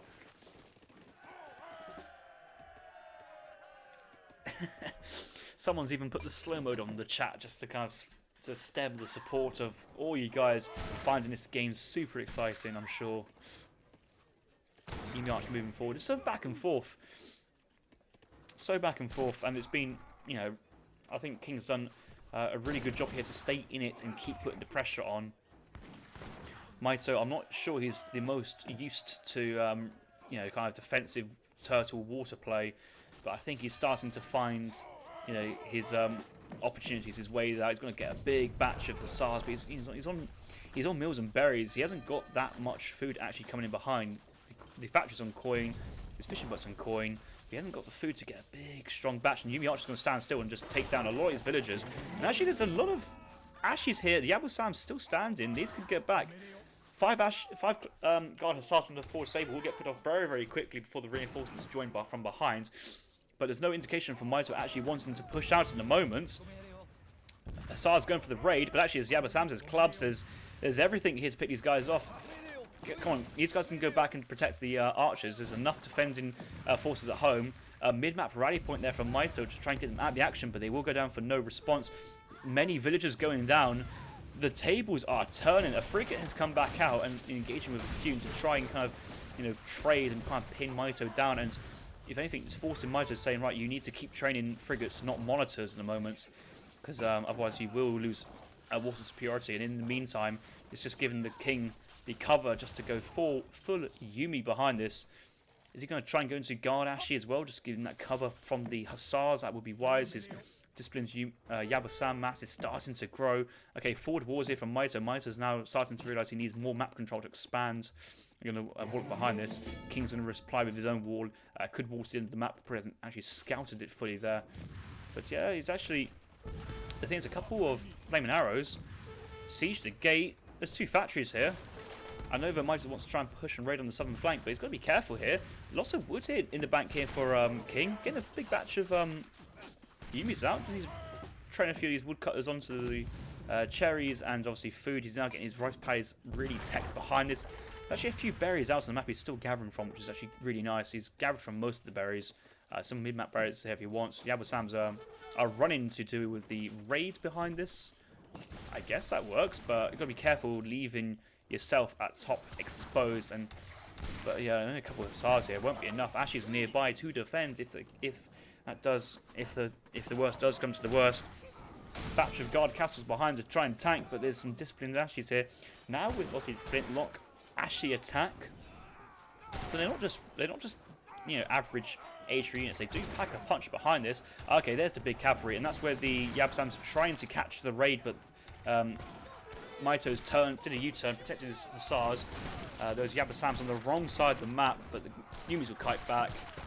Easily replaceable, so much wood in the bank, and the Yabasams will come to reinforce.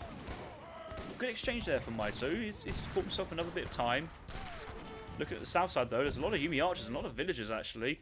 If these guys get on the other side of the wall before this gets closed off by the villager, that would be very, very strong position there for Mitoe. He's actually cleaned up the Yumi's this side. He needs to pull back and protect his Yabasams. They're just too costly to lose in this exchange here versus Castor. It's not worth it. Not worth it at all. I think there's sometimes a bit of a misconception that Yabasams do very well versus Castors because they're this range resist, but it's just not true. And that is brutally bad. It really is brutally bad, that is.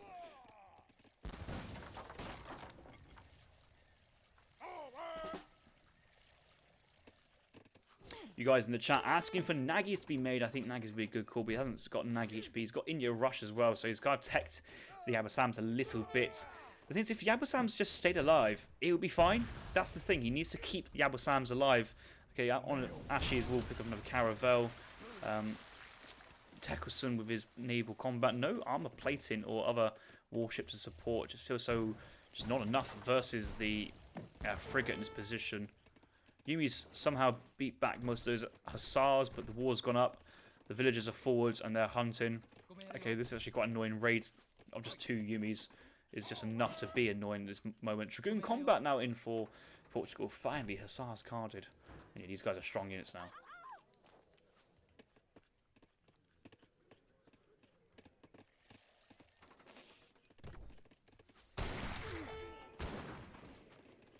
You guys asking for a Peruvian revolt.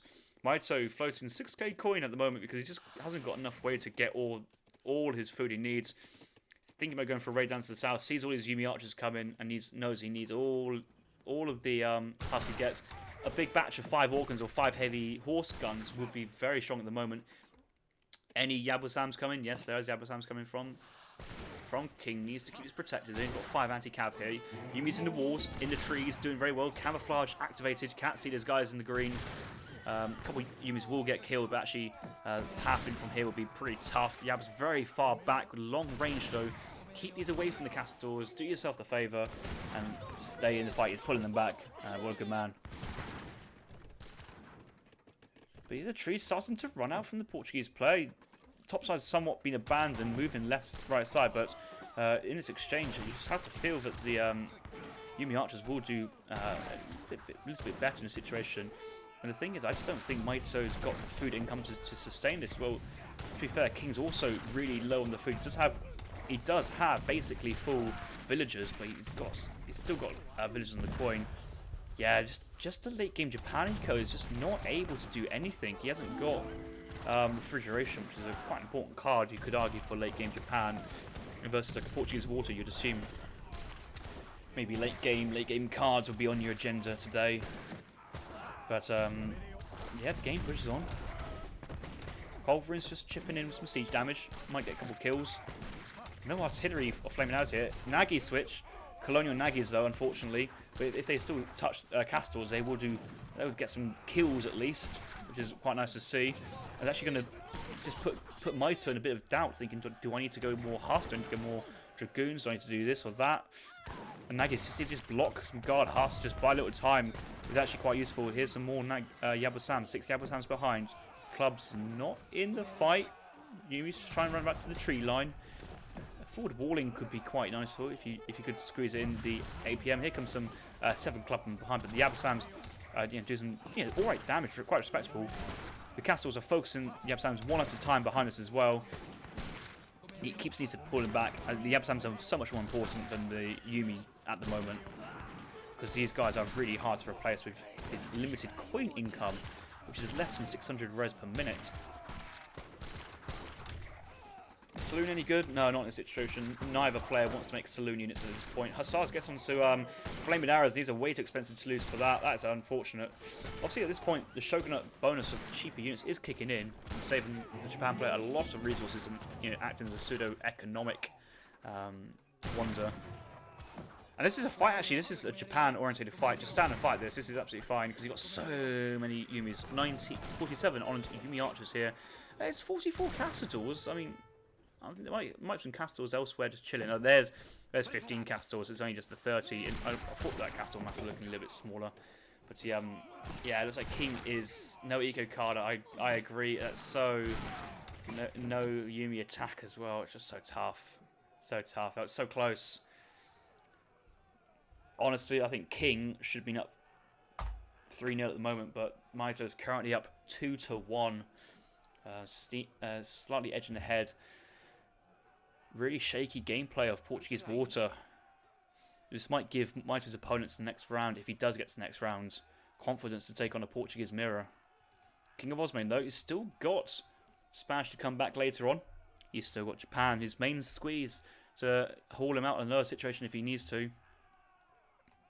So far, though, an absolutely cracking series. Been loving this. Really close games. And it's half 8. We're currently 3 games in. It's gone to game 4. Let's keep the show on the road. The invitation has been withdrawn. Someone's invited me somewhere. I have to decline the invitation. I'm busy doing something a lot more fun.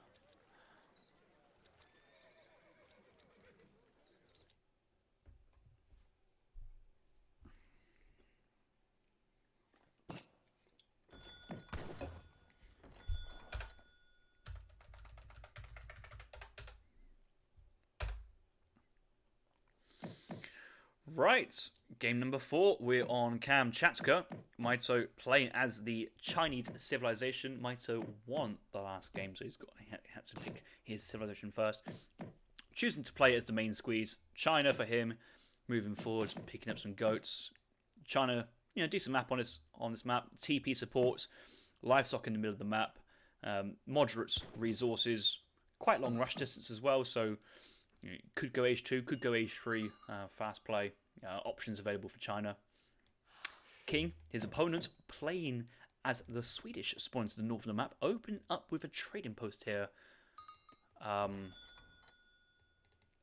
See what he wants. He wants to pick. He doesn't know what he wants. Does he want to pick off this treasure and go back? So I think he's got some time, or he's just gonna he's gonna miss the first pass. Oh, this is unfortunate. I think he's just trying to save time to get his talk down a little bit earlier, but missing the first pass here is quite counterproductive, and that's quite awkward to see. But yeah, one top going down behind this. I think the other thing as well, you need to talk down Ree before you send those 3 vills, but a bit of timing issues there. Maybe King had rehearsed this if he was spawned on the southern side, but missing the first pass, and also not getting into the mid-map goats. The Swedish opening hasn't gone as well as he hoped. Chinese player, Mr. Wang Lang, working on 80 wood onto the southern side. Freitag scouts has actually been attacking the Disciple, but there's just so much Chinese units here. He needs to get out of here pretty quickly. 80 wood will be picked up. King has gone right for the middle. He scouts this 45 coin. Other mid-map treasure. 45 coin, double 45 coin. That's just bad. That just sucks. In the middle of the map. Sometimes nice to see those big wood treasures and food treasures, but they spawned onto the western side. 45 food, 75 food. Both of these absolutely lovely treasures there for Chinese. Age will help their age up, and also allow Mitoe to spend more of his villager time shopping for villages. He's going for his classic 3 villages in age 1 for the 4 villager shipments. Obviously helped out by that wood shipments, that wood treasure there. So this game, I think, is going to get that macro spot on. You won't be as idle as much. He has that goats to support as well. Southern village, herd in. Northern village, herd in. A once wise man, I don't know who it was, said, but once the northern refugees villagers come, that's actually a really good time to start your herding as Chinese, because you want your villagers and your hunt underneath your base. in case there's H2 aggression to try and stop your fast fortress play.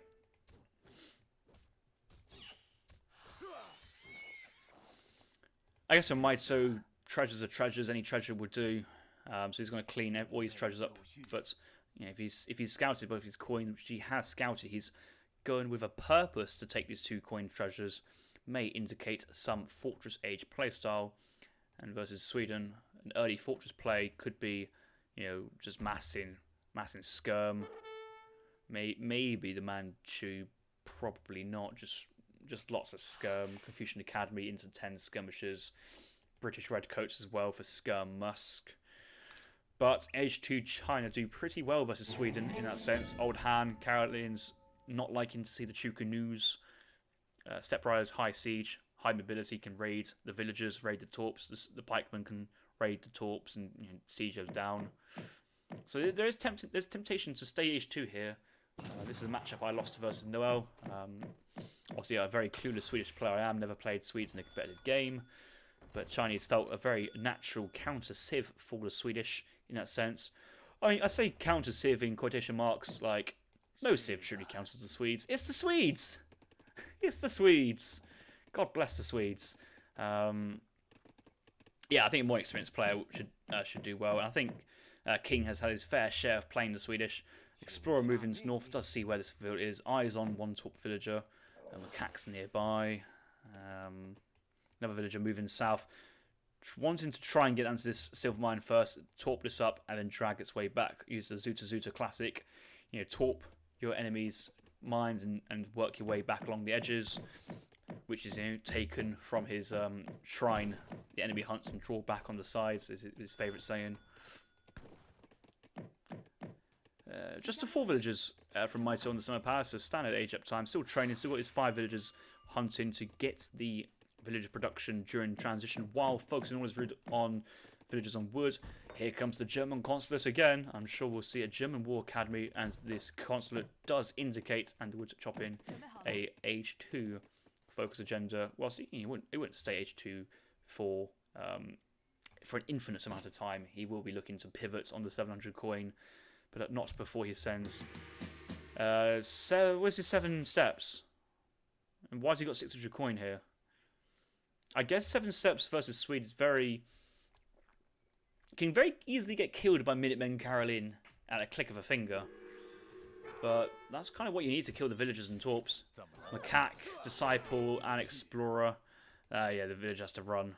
There's no point, and this is why I wanted to see that villager really on the opposite side of the map, really trying to be in enemy's territory. Explorer trying to rush to the assistance, but it feels like a barracks is needed already to get a couple Carolians out, just to kind of give a bit of breathing space.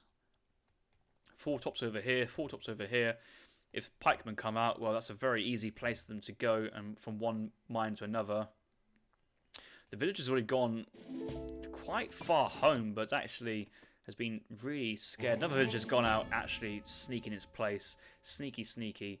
This villager can go onto this side coin mine by the train post, but Sweden gameplay at the moment is just basically how greedy can you get in your torps, how much map control can you take, and how can you calculate when to stop. 700 food. 700 food's coming out from Mitoe. He's going for a more economic play here. When I say economic, I mean 700 wood to get the villagers down, second war academy, and then 700 foods to double produce old Han armies from both war academies, and I'm sure he'll going to get 3 batches back to back from both war academies. So soon we'll see 6 times by 3, 18. He's just got a batch there, 21. I'm sure soon we'll see 21 pikes, 21 bows, and then add in the he will go 9 pikes first because there's this torp, so we'll probably see 30 pikes, 21 bows. That's my prediction. But then some of Paris batch will come out. So yeah, I'm guessing 30 pikes, 24 bows before any units go down. That villager's trapped in the trees. Yeah, that villager's a rip. This villager though, getting down, torping, very nice. Could move on to the very southern torp.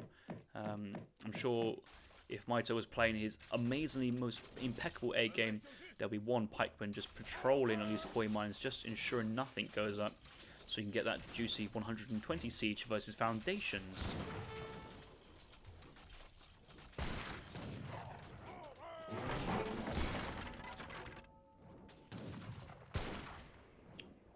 Yeah, the double batch Old Han army. 204 food, 180 wood, thanks to the German consulate. Will he go bows or will he go pikes? I don't know. Flip a coin. He's going wood. He's going 600 wood. So he's just going to have everybody on food and just train his units in the moment. Which is okay. I mean, he's got enough bows anyway. He's got 18 bows in the field to deal with small Carolean mass. Leather cannons from King. I guess he needs to defend what he's got, but honestly, leather cannons always feel just really underwhelming, especially versus mass numbers. Like, they're very good versus strong infantry, like Doppelsonders or other high, like maybe veteran halberdiers if Dutch logistician, but versus just lots of Chang pikemen versus 90 HP 2 canoes. Yes, there's overkill. Yes, you might kill one, then the remaining 20 will just turn and click you, and that goes down.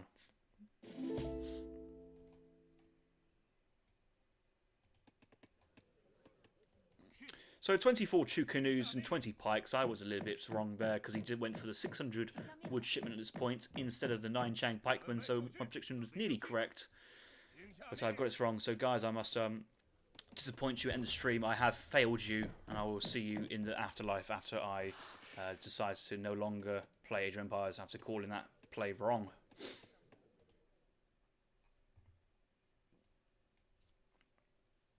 There's so many Chuka news here. These Caroleans will go down. These guys are so strong in the second edition, especially with all these bolts having double multipliers versus heavy infantry. You know, that Carolean's still standing, but there's so much damage here. The pikemen, they're so fast as well. They're faster than Caroleans. Just go into hand combat. You see how he's already just abandoned the leather cannons, and that's a shipment. And just feels at this point that shipment could have been better spent in terms of blueberries or Engelberg. He's already just got in now the blueberries, which makes sense. But only 140 torp pop. 2 steps down here, killing the villager, but the torps have gone up. The torps were built first, and they could be building these now. A villager's still building this, but there's really only 1 villager on torp duties at the moment. It does have 2 mines in base. I think a lot of Sweden players are scared to torp their starting hunts because they want to mine some coin later. But honestly, if you can get torps in base, I think it's worth doing. Because it saves on the walking time and actually keeps your economy ticking over. But Chu canoe really far, 3 husks being sent, Minutemen being called, pikemen leading the way, actually sieging the town centre, but just trying to be forward. These guys need to be in cover mode. I think they are in cover mode. Yeah, 3 hand attack all these pikemen, just so much damage. The Chu canoe just turning around and just unloading the entire payload onto the heavy infantry. Minutemen actually doing quite well, tanking a lot of fire here. Actually, the pike gone. Here comes the 3 husks. It's just bows. Just bows and some real defensive pikemen, but they can go into normal attack mode and probably poke down 2 hussars here, and the Chu canoes can turn and fire. There's so many archers here. Mitoe's played us so far initially very, very well, although the scores suggest that King's also doing its absolutely fine position, but to say that one player's been outplaying the other is a possible statement at the moment. Chu canoe is still standing, cutting through the Caroleans. The Colonial Hussar from the 3 Hussar batch. It's a good shipment. It did its job.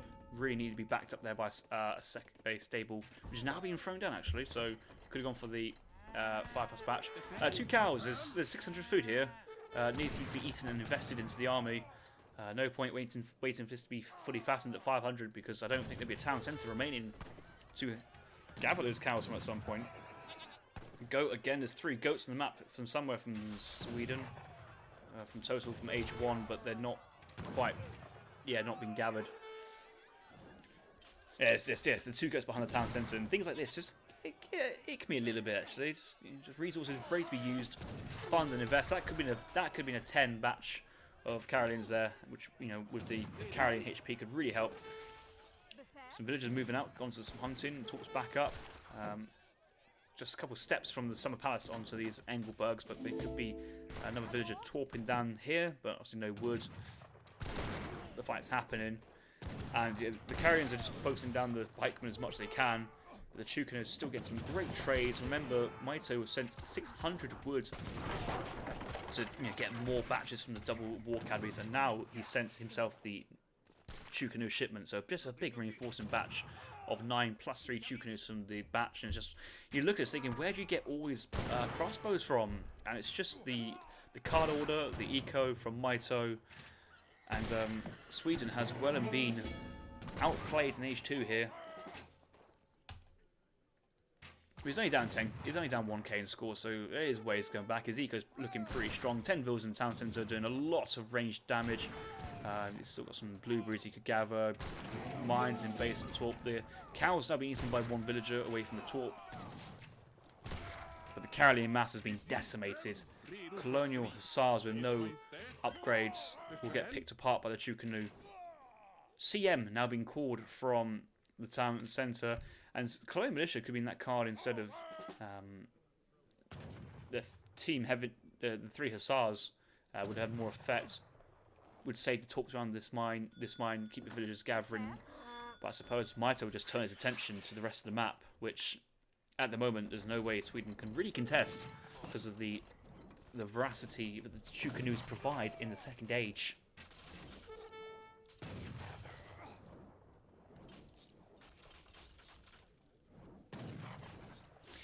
April making a very good point there. If the Swedish used their charge ability, they could have entered the game a long time ago.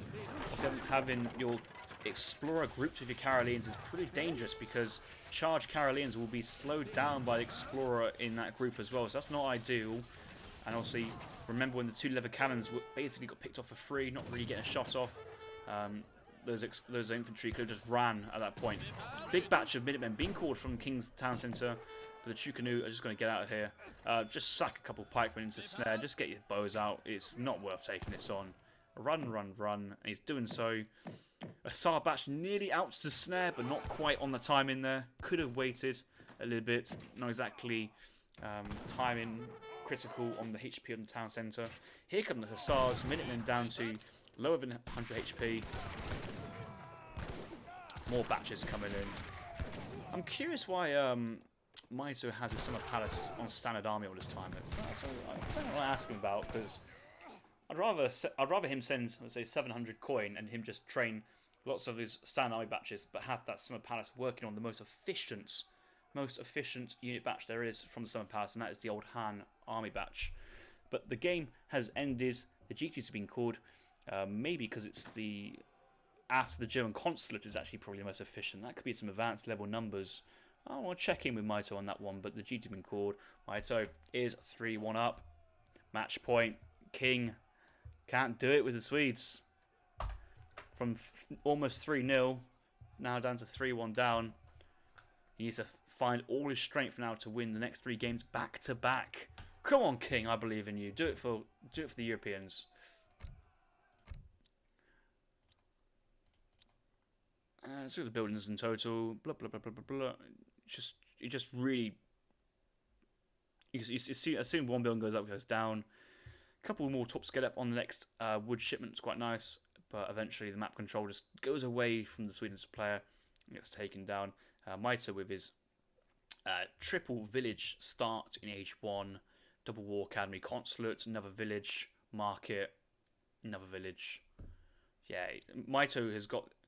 If you wanted to game to study, like, look at this game, maybe look at last China's game. If you really wanted to look at H2 China and how to go about it, Mitoe's really got the build down. He's really worked on it, and I just, some of the H1 macro is really impressive.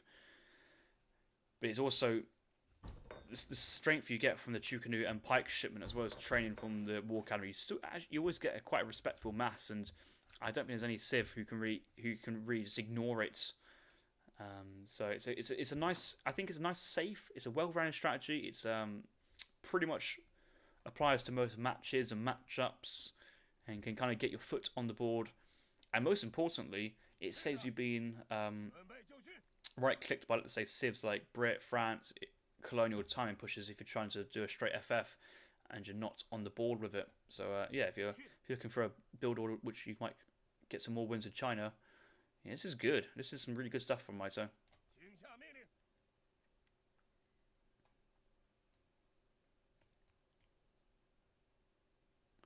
Yeah, missing the first pass really wasn't great.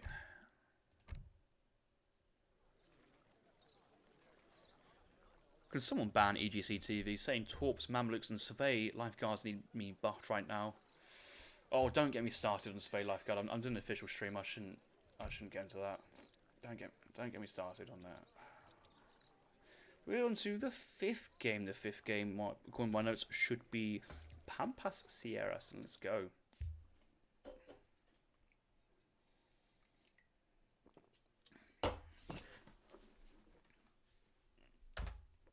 Let's have a look.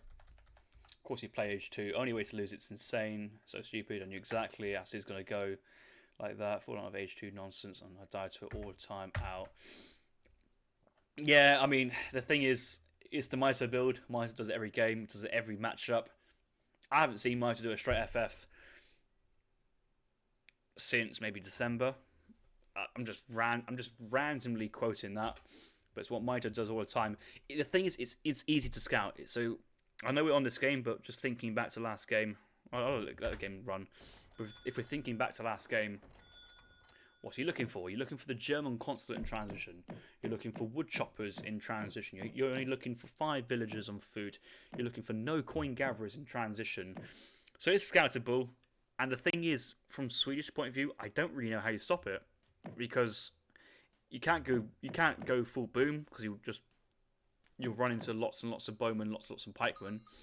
You can't really go early economy, because the Tucaners will trade so well versus the Karelians. Maybe just more torping towards home, so torping your in-base gold mines, torping your 2 near silver mines, and maybe sending 1 vill really fast to torp an enemy mine, but that's about it. And play a really defensive, sheltered game. Maybe a couple of wars. Ah, no, that's in the past. King's playing Dutch versus Mitoe's Aztec. This is it again. It's interesting. So Mitoe won the last game. He's picked the Aztecs as his civilization. King, with all the opportunities to counterpick, has chosen to go for Dutch. And I think it's a decent matchup for Dutch. I think Colonial Militia in H2 is not really too much the Aztecs can do versus its, but maybe at my level, it's on the kind of the 1600 elos, maybe a bit higher, 1700. It feels just a little iffy sometimes. It's just like versus Russia. Apparently, it's a good matchup for Dutch, but I just don't feel fully certain and safe while I play it. So it'll be interesting to see how King's done. I remember watching Mr. Brown Boy in this matchup, or versus Russia, try and do a no-unit defense. Failed miserably. I'm hoping to see at least some hussars here from KINGofOsmane instead of doing the professional play of 7 bank, full wall, no unit. Because if it goes wrong and you're fully idled, then you have all the coin, but you don't really want to be buying food. And you can kind of get out of place very, very quickly. So Explorer 4.5 managed to pick up 3-4 llamas. There's a couple more llamas back in. There's llamas being picked up by the treasures as well. Eagle Scout 5 speed, very, very crucial here for picking up llamas. The thing is, I think I saw the Dutch Explorer go right to start off with and go to treasures instead of actually looking for livestock. And I'm looking for livestock from KINGofOsmane, and unfortunately, just a 2 here, just a 2. So livestock, that's about it. So I think I wasn't fully paying attention, but I think King went in the middle of his Explorer, which is a correct decision. But the Eagle Scout beats Mr. Chunky from the Netherlands. Look at that tight-fitting clothing. Envoy needs to go on a diet very soon. No speed, no competition for the Eagle Scout. Well, I really like these colours. That's a really bright green. That's a really nice teal colour. A lot of people say DE graphics are alright, but I think they're really nice. Even on the low graphics, I prefer the low graphics for terrain, because then it does just makes everything feel a little bit more clean. I know quite a lot of people like the high vegetation graphics, but I kind of just like this clean style looking terrain. A little bit of bushes here, and that's about it. Otherwise, sometimes I'm right clicking berry bushes which don't exist, which really does annoy me. Really annoys me, that does. Right, aging up with 15 villagers. Can't read 14 vill on this map, because you're on livestock llama duty in the first age. Agent behind this is Bank, looking to be about 345, I think it's his time to throw it down. Commando? may actually want to eat one of the livestock. You know, they fatten really slowly on its own. But there's still 111 foods to invest into your first bank very quickly. War Hut mid-map, has that been scouted yet? Very close to has, he has now. And you know, taking mid-map control with War Hut is pretty standard play from the Aztecs. There's no indication how they want to play from afterwards. Envoys in the base, trying to go as hidden as possible, scouting the Egypt here from Mitoe. Oh no, it's just, of course, there's nothing to scout because he went for the messenger and actually building the war hut with his villagers instead. Looking for the first shipment, and that looks like that would be scouted here by the envoy if he's paying attention. It's quite easy to scout 3 warrior priests because they only go one place and they start dancing and or should I say they start standing and chatting to each other. What are you guys talking about? Maybe talking about the price of apples and oranges.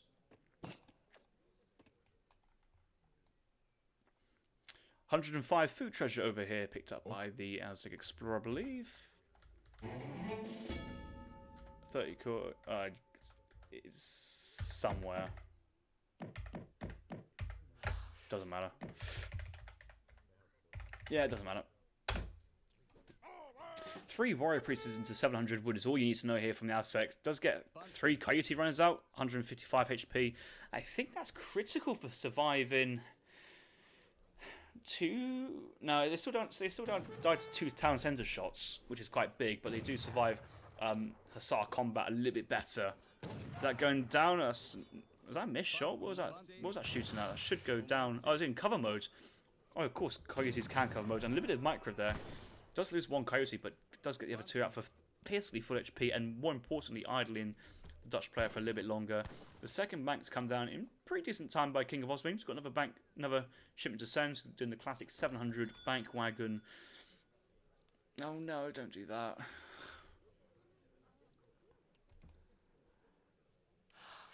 Oh, he's sending early.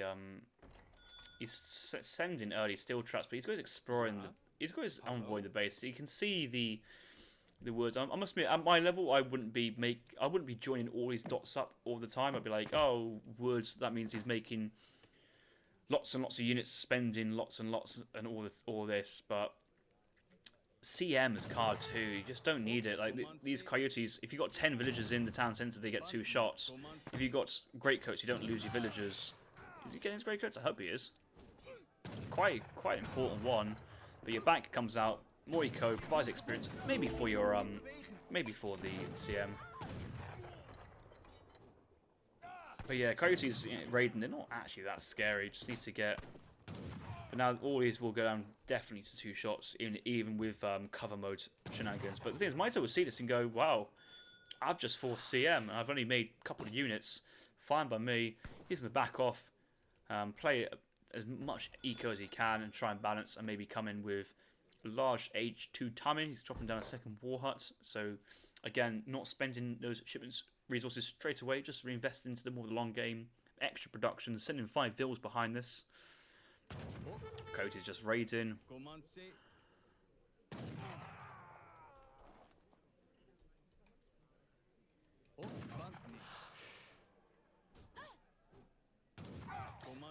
Because you can see King's trying to do a bit of Vill macro, just like trying to stall out and try and absorb as much XP, HP as possible. Don't really need to Vill punch because of how much.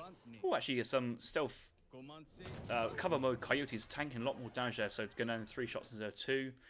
I always forget that light infantry, in terms of these guys running around, have the cover mode ability. There's another bank coming down, possibly far from the town centre. Certainly away from the Coyotes, but that's all fine. But all the villagers in. No greatcoats as of yet. EG giving a gift this up to Gagoots, so enjoy that one. And yeah, there's the bank wagons. It's going to go 5 banks. That's a very far positioned bank, and also a lot of holes in the walls here. There's not really much of a tight nuts defensive play that King's going for here. Which, you know, sometimes actually having your enemy able to run as if your town centre opens them up to being trapped by a big batch of CM and small CM, but Mitoe knows this. Having said that, though, Puma Spearman being sent, I'm not the biggest fan. Mitoe should know this, like the back of his hand, but Town Center, CM will one-shot a Puma Spearman, and King will be microing down, but these guys are in hand cover mode, but still with 2-shot. Minutemen coming out. These guys, they don't have their Siege Trooper tag anymore, but still Minutemen will do some decent damage. And I kind of like the small Minutemen batch here, just to kind of usher the units away, but he still needs to keep these villagers working. I only have 10 in at a time. There's a lot of extra gathering here. Maybe have the... yeah, he's got some villagers going to the coin mine. At the moment, there's no maces just yet. They are being shipped. Mitoe plays very well. He's playing this game very, very well. He's forcing a lot of overreactions from King, which is only natural. Tournament game, and also an idle villager is so much more useful than a dead villager. I can't even understate that. I know it sounds obvious, but sometimes I forget that when I'm playing. I'm like, oh, I just lost 3 villagers. Oh, well, it's only 3. Then 5 minutes later, you're thinking, hang on a minute, that's a lot of vills and lots of eco to lose. So this is where the stable and Hussar comes in. Keeps them big batch, and Mitoe's just going to run away. And possibly mission accomplished there for Mitoe, forcing defensive reaction. No stable as of yet. I did talk about the one thing I wanted to see was a stable and Hussars. Not quite yet on the field. Minutemen just looking pretty fine. The Explorer could be brought back into melee.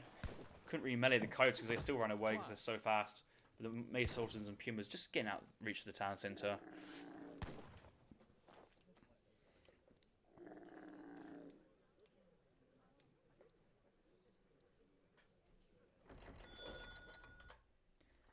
Yeah, let's not have that in the chat, please. That's not cool. I don't need to be doing moderation and chat and casting at the same time. Somebody else can get on with that.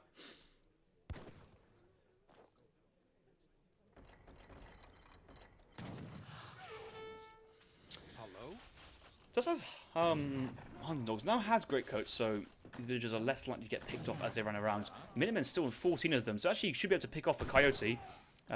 If anything, actually the bank placement here is actually enticing Mitoe to go for it, but another batch of Mace Sultans from the shipments, and the problem is it takes a long time for the town centre to work through all these units. These units still get one shot, but it's like the Strelak problem for Russians is that there's just so many to go through.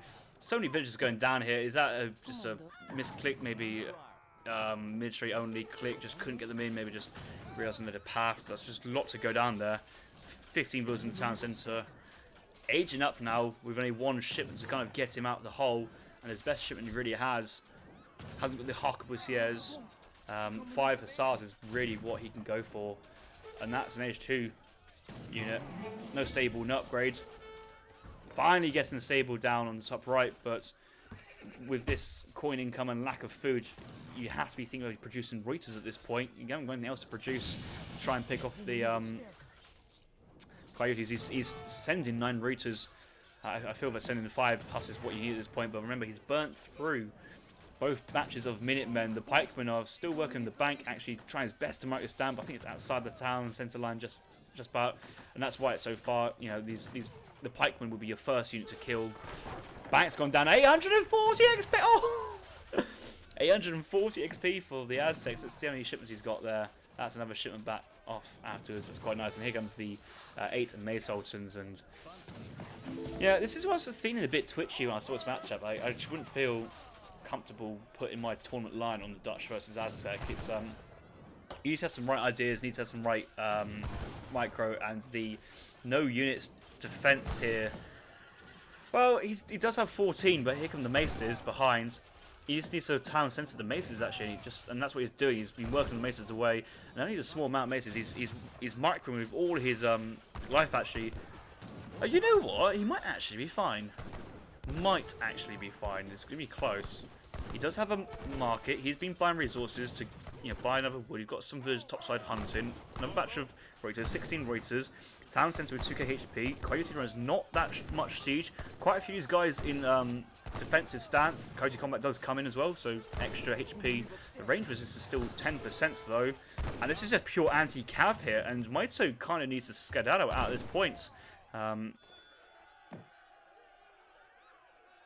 that king done this? I was literally thinking about how I was going to wrap up the series, but an extra 100 XP, that's huge. That's going to be... He's going to send skirmishes at this point. Like I've discussed before, I would prefer to see the Hussars, but maybe actually needing 1k wood just to get some sort of housing down. You can't just keep buying wood from the market. And I suppose skirms makes sense because you need some sort of infantry.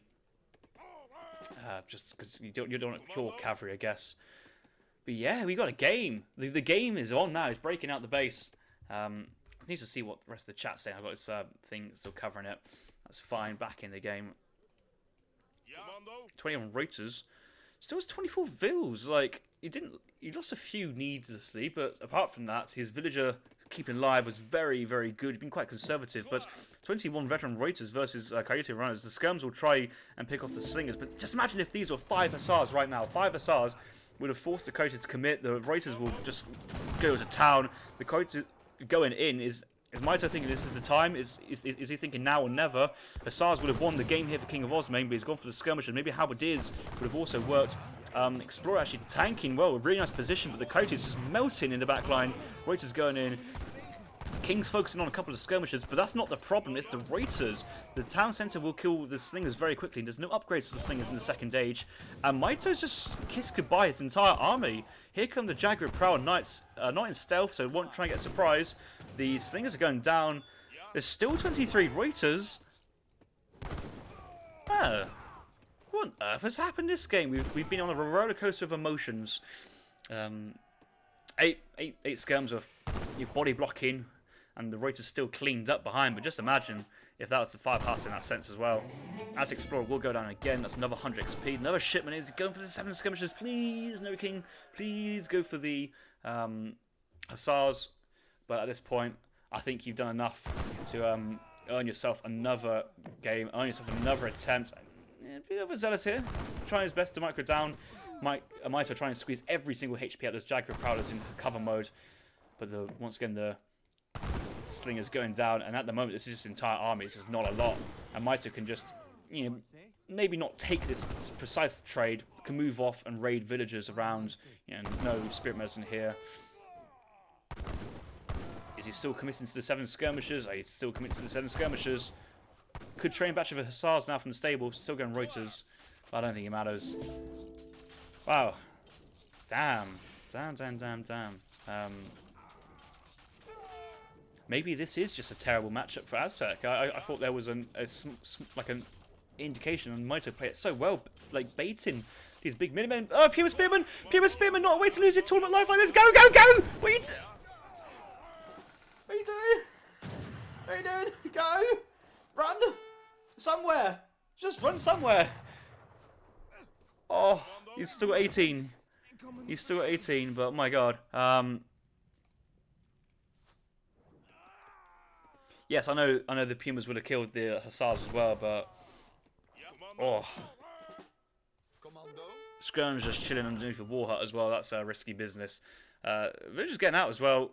Skirm's just struggling around, but yeah, King's just literally now playing with his pikemen. There's no way these guys can catch these Reuters. What's Mitoe training? He's trained double batch of Coyotes. A big Coyote catch on the Skirms would be nice, but still no real answer for the... Oh, there's more things. And Mitoe's calling the GG well played. He does actually tap out. Whew. I'm terrible at seeing things like this. I genuinely thought King was going then. I thought Mitoe played that so well, but oh wow. That was close. Why have these games been so crackers to watch? I know the players might not agree. They might say, "Oh, I was stopping this game," or "Oh, this game hasn't gone my way." But it's been such a joy to watch these games. King taking the score. He's now 3-2 down. So we're going to move into game number 6 of this best of 7. We might be able to go all the way for a 7-game series unless Mitoe can secure his victory next game. And yes, I want to see those villagers going down from Dutch because he lost quite a few in just a little splash. Yeah, 26 down 21. That's 5 vills going down just before the fortress stage as well. That was the thing. It was just before the fortress stage. There was just a lot to lose, but the military afterwards.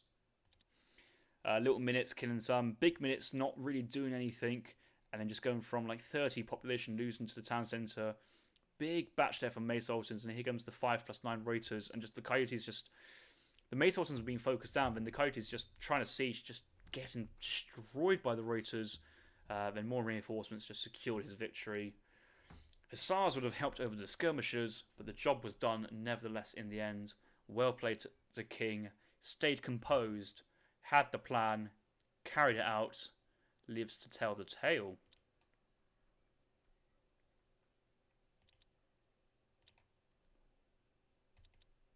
Right, we move on to game number 6. All the chat's saying now is like, delete Colonial Militia, delete Colonial Militia.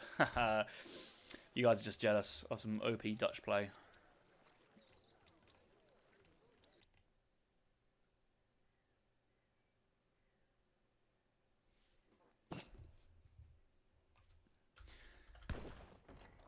GG, didn't think about Dutch when I picked.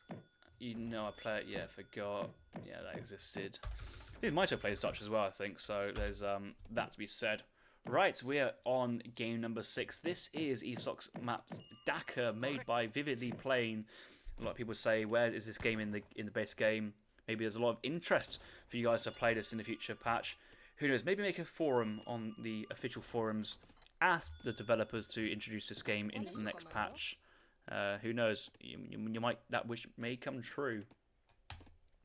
Mitoe playing as the Spanish, spawning into the east of the map in the colour teal. KINGofOsmane playing as the Ottomans. King won the last game, so he chose to play as the Ottomans as his first pick. Mitoe instantly counter-picked him to Spanish. I think Mitoe played Spain on this map in his first series versus somebody, but did lose that game. So maybe he's gone away, practice his Age 1 Spain decision. Let's have a look if he's got it. Tournaments. No, that's very. I hate my life. Damn young'uns, that's Logistician. Young'uns 2, Logistician 2. Don't you like it where Mitoe, the supreme leader of ESOC's got 2 negative decks for Logistician Land and I hate my life for Logistician Water. His deck, he's got a card ready to go. He needs to send those 3 vills at some point. Is he not sending those 3 vills at some point? Oh, he is. Oh, he built a house. I thought for a second I thought he managed to get like a perfect 13-10. I was like, how is that even possible? But panic over, he just slightly delayed. He's going, I hate my life. Yeah, well, Mitoe going for the Spanish Logistician Water, and when you have a player who's been well renowned for the amount of games he's played as French, Germany, he's always one of the Chinese. I'm sure he's played a lot of India as well, a lot of the European civilizations. Then to see the greats even have to resort to Spain Logistician because that's what the current meta is. There was no need to change the Spanish Logistician. It was never bad to start off with, just was very niche. But now it's easy Uber tier. I always find it slightly confusing when people play Spain and not go Spanish Logistician these days. Ball trick in the dog.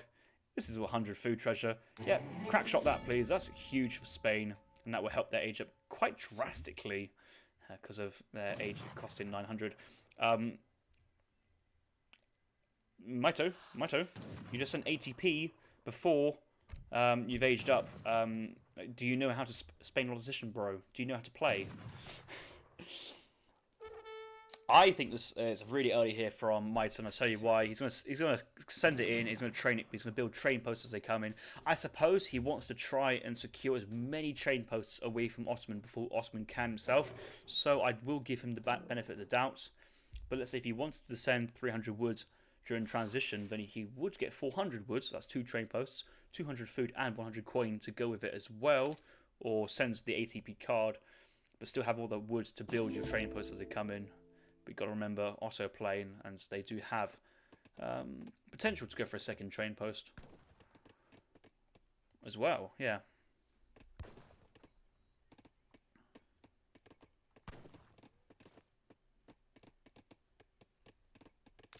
Sí, hola.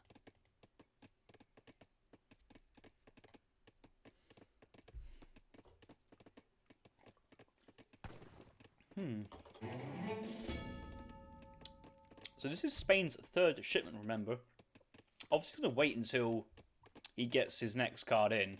And there's no point sending it now before the exploration comes in. I think you guys can see in the UI. I think something worked it out is around about just after the I, or it might be after the A, but I think in the corner, this needs to be right in the corner, bottom left corner for it to go, and it to be safe. The age up's like 90 seconds, and it's the center shipment is 45. It was maybe 120 for the first stage. I don't know numbers off the top of my head. No, it might be 110 seconds to age up. I keep forgetting something like that. But he's worked it out. He's got to send the schooners now, shopping for a dock. But at the moment, he's basically paid since ATP just to get one trading post. So ATP for the range attack, extra 500 HP, and to save 80 wood on his trading post. I don't think it was worth it. He may want to go back to the temple as well, but yeah, both the train posts are already taken up, and this is when you can be sending schooners into 300 wood straight away and getting that magnificent acceleration that the shipment progression provides.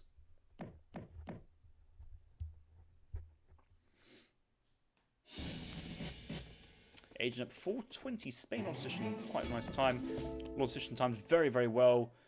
Now sending in 300 wood fishing boats in full production. May want to go for a second dock, but you've got to be careful of some sort of aggressive play here from Otto. Also, this might be the map for classic Botto strats of the... And he's got anti-water, so he's got 3 galleys, 1 frigate, anti-improved warships, 2 falcons. But 700 wood into... No, 700 coins, 700 wood could be just like... Osman usually traditionally age up with the slow option. So this could be the one time you age up with the Admiral on the Ocean Sea, drop your galley mid-pond, so you have a tactical place to fall back to when you're pushing Jan Abus. No, Jan Falk, pardon me. Mitoe might try and wall the passageway, it doesn't really matter because you can ferry units across. I think if you're going to try and take Spanish Logistician water head on, you're going to be a bit crazy because Spain, they have as well advanced dock as well as team coastal defences. Mitoe has not got this in the deck. I can't see a shipment here. I mean, I don't think you need 5 lances that can come out for team coastal, or 300 coin could come out for team coastal. Really, it's one of those. It's such a strong card that you shut down any water play, and it's more the fact that the Spanish Logistician is. I think it was designed in mind to send like those 300 wood crates, but when your fish market is only 5% weaker than the age 2, and you get 400 resources, it's just a really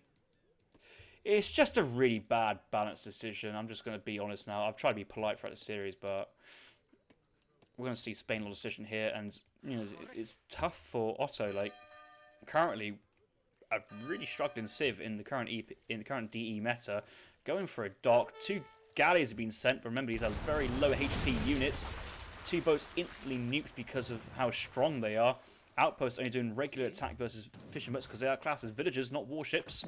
Mitoe not reacting to getting the fishing boats into the dock. Remember, this provides more damage to the dock, so losing quite a bit of damage, and the guys will retreat. But advanced dock here from Mitoe will just secure the entire water himself, and will secure 1, 2, 3 whales and about 4,000 worth of fish. Let's see what Mitoe's looking to send. Mitoe's actually aging up behind us. He went schooner 300 wood, 300 queen. Probably falconets maybe his next card, or could go frigates and pivot away from the age 1 shipments at this point. There's still no fish market. With 2 docks, with 2 train posts behind this, I'm sure the shipments can still roll in. I think Mitoe's really looking to try and get like an early frigate out to try and put pressure on the outpost, put pressure on falconets coming across, and deny the falconets ever getting close to the coast, because a frigate can just broadside one instantaneously down for a 1-hit KO. And Jan has picked up the Spanish Explorer, so no age 3 dogs until it gets revived, but I think it's in line of sight of the dock. So the thing is, Otto's gone for the fast age up here. Probably age up with the Admiral on the Ocean Sea. There's got 3 galleys. There's the 400 crate wood, pardon me. Sounded a bit weird when I said that. 18 vills, no real eco behind. Mitoe aged up with 30 villagers, just a little bit behind, with a lot of momentum, impetus, infrastructure, and still has shipments on the way. You know what? it can't be a Mitoe thing, like Mitoe just not be able to work water, can't be able to work the span position. I'm sure he's still in an absolutely fine winning position, but King scores slightly ahead at this moment in time. Managing to keep his sea lines, sea galleys alive actually, so he's done quite well. Very conscious to get them back to the dock and repair straight away. This one dock being sieged by the Janissaries. Cue the other two galleys to charge straight in and actually start putting lots of pressure. Mitoe's going to need falconets, but he's burnt all his shipments on advanced trading posts. Doesn't need. Okay, that guy's gone, I think, unfortunately. Oh, he survives it! Stays alive. 150 damage. Got to get us away. One more hit is going to go down. It's going to be close. I think he's going to survive. Oh. Once this gets back past 150 HP, get it back in there. Get it back in there. Dock's going down. All the fishing boats out. Exposed. Falconets coming in. Shipment from Mitoe's Falconets. Maybe villagers actually can get on top of that straight away. Janissaries need to go straight away to that position and protect the Falconets. This is crucial. This is crucial. King, get the Jans onto the Falconets. This is absolutely crucial. Can't say there's a dog here. There's a dog with 22 hand attack. This is your opportunity. Forget the fishing boats. They're gone. They will be going. Villagers for the pool, but the Jan's in at the moment. Oh my god, this is... Don Artie, the master of the Spain edition. Mitoe, the supreme leader of ESOC, one of the greatest players there are at the moment. It's all falling apart, but actually the Falconets should come out. Train a big batch of skirmishers. Here comes a big, crucial Falconet trade. This could go either way. Okay, Vet Jan's in. And I think the Jan's going to go straight to the town centre. I think they feel it. Okay, there's the outpost. And it's going to be a Falconet mirror. Who wins this? Oh, the Falconet shot the Jan. Oh, he shot the town centre. I think it's going to be dancing around, pulling it back. Falconets reload. They're moving in on top of the Spanish Falconets. But maybe King can just wait. Maybe he's got reinforcements. Here comes 8 more. What is it? Janissaries. What shipments does King have coming for him? He's got another shipment ready to go. He's not frigate. Maybe 1k coin and try and time it with the man pop later on. The obviously he's focusing on the Falconets, so the fish here. It's not the biggest ports. You can get it later. The Falconets again shooting the Janissaries. They're just staying just like the other raids. The Falconet dance has been so crucial at the moment. There's a raid at the back. It's the Hussars from the Age Up. This is a big raid that is. But if he loses the Falconets here, that's going to be really bad. Obviously, you know, he's losing the fishing boat, so it's not actually as bad as you think. Stage 1 trading line on top. King keeping his villagers close to the army as well, keeping them protected. There's a 1k coin behind this. Villagers getting to the town centre. No great coats as well, so, but, you know, that's just what it is. I want to say King has lost about 4 vills there. But he's now got get sea guys to be annoying. Yeah, town centre fire, but into 70 attack. This could be a couple dead vills here. That's 2 dead vills. Back off and repair. Oh, villagers, pull him back, pull him back. Where's the army gone? Where's chasing? SARS have got to catch this though. This is huge. Oh, all hands on deck. Sea galleys to the middle. Sea galleys to the middle. This is the game right here. This is going to be so close because both players got no eco. Both players have really got no eco, just flat out no eco, and it's still waiting for the Falcon exchange, but both players are just trying to hide away from it as long as possible, but there's naval support here from Otto. He's going to try and move in and snipe this. I think he's out of range. But he's nearly got Mam's support though. He's holding off until Mam's turn up, and once Mam's turn up, I don't know what he does. Oh, it's the villagers. Let's just not lose focus. This is so close. Oh, don't unpack. He's trying to do it. Maybe he's going to try and pick off some skirms while he can. Just get the vills back. Mams are on the way. Mams are being sent at the moment. Mitoe sending Rodoleros, 9 Rodoleros with more, but with all his veteran Jans, 9 rods. Galley nearby, ready to put on some pain. That galley is back. He can be healed up. 600 HP. Falcon getting so many kills though. I mean, Otto eco is just, well, not really there.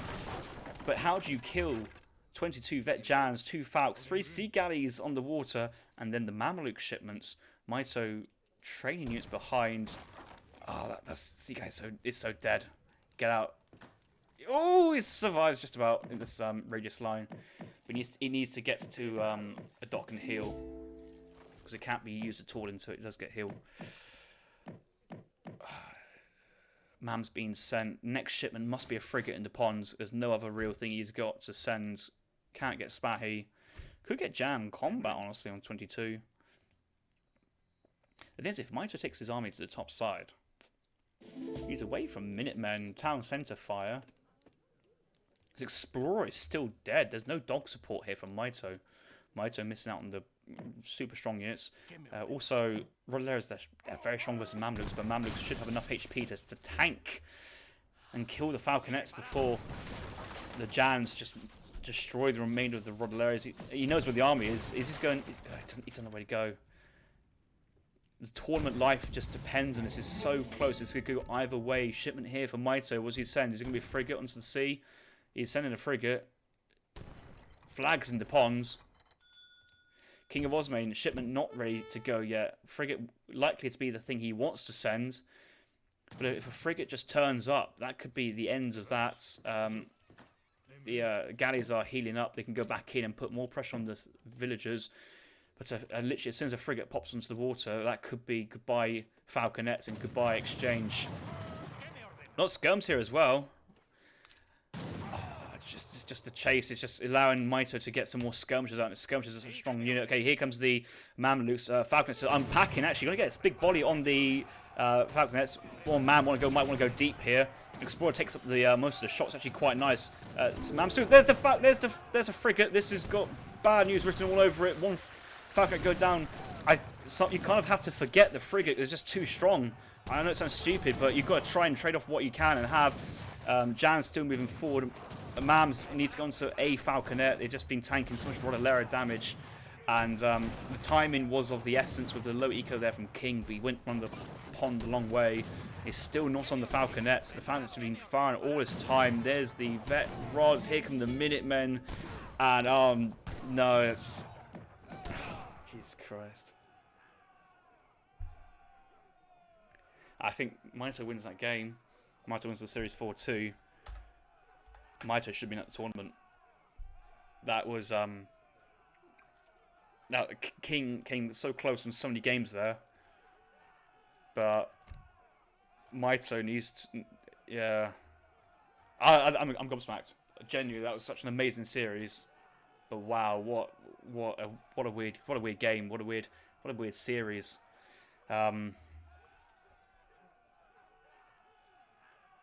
Yeah, wow. Mitoe nearly left the tournament there. That would have been such a huge upset. I gotta say though, King has done very well considering the lack of playing time he's played. He's always been a strong player. He played a lot in the summer 2020. I think he's only recently been playing games in Definitive Edition. He hasn't been playing too much, so I give full respect to King. He has a very strong series. Just a few small mistakes like picking the wrong deck on Alaska.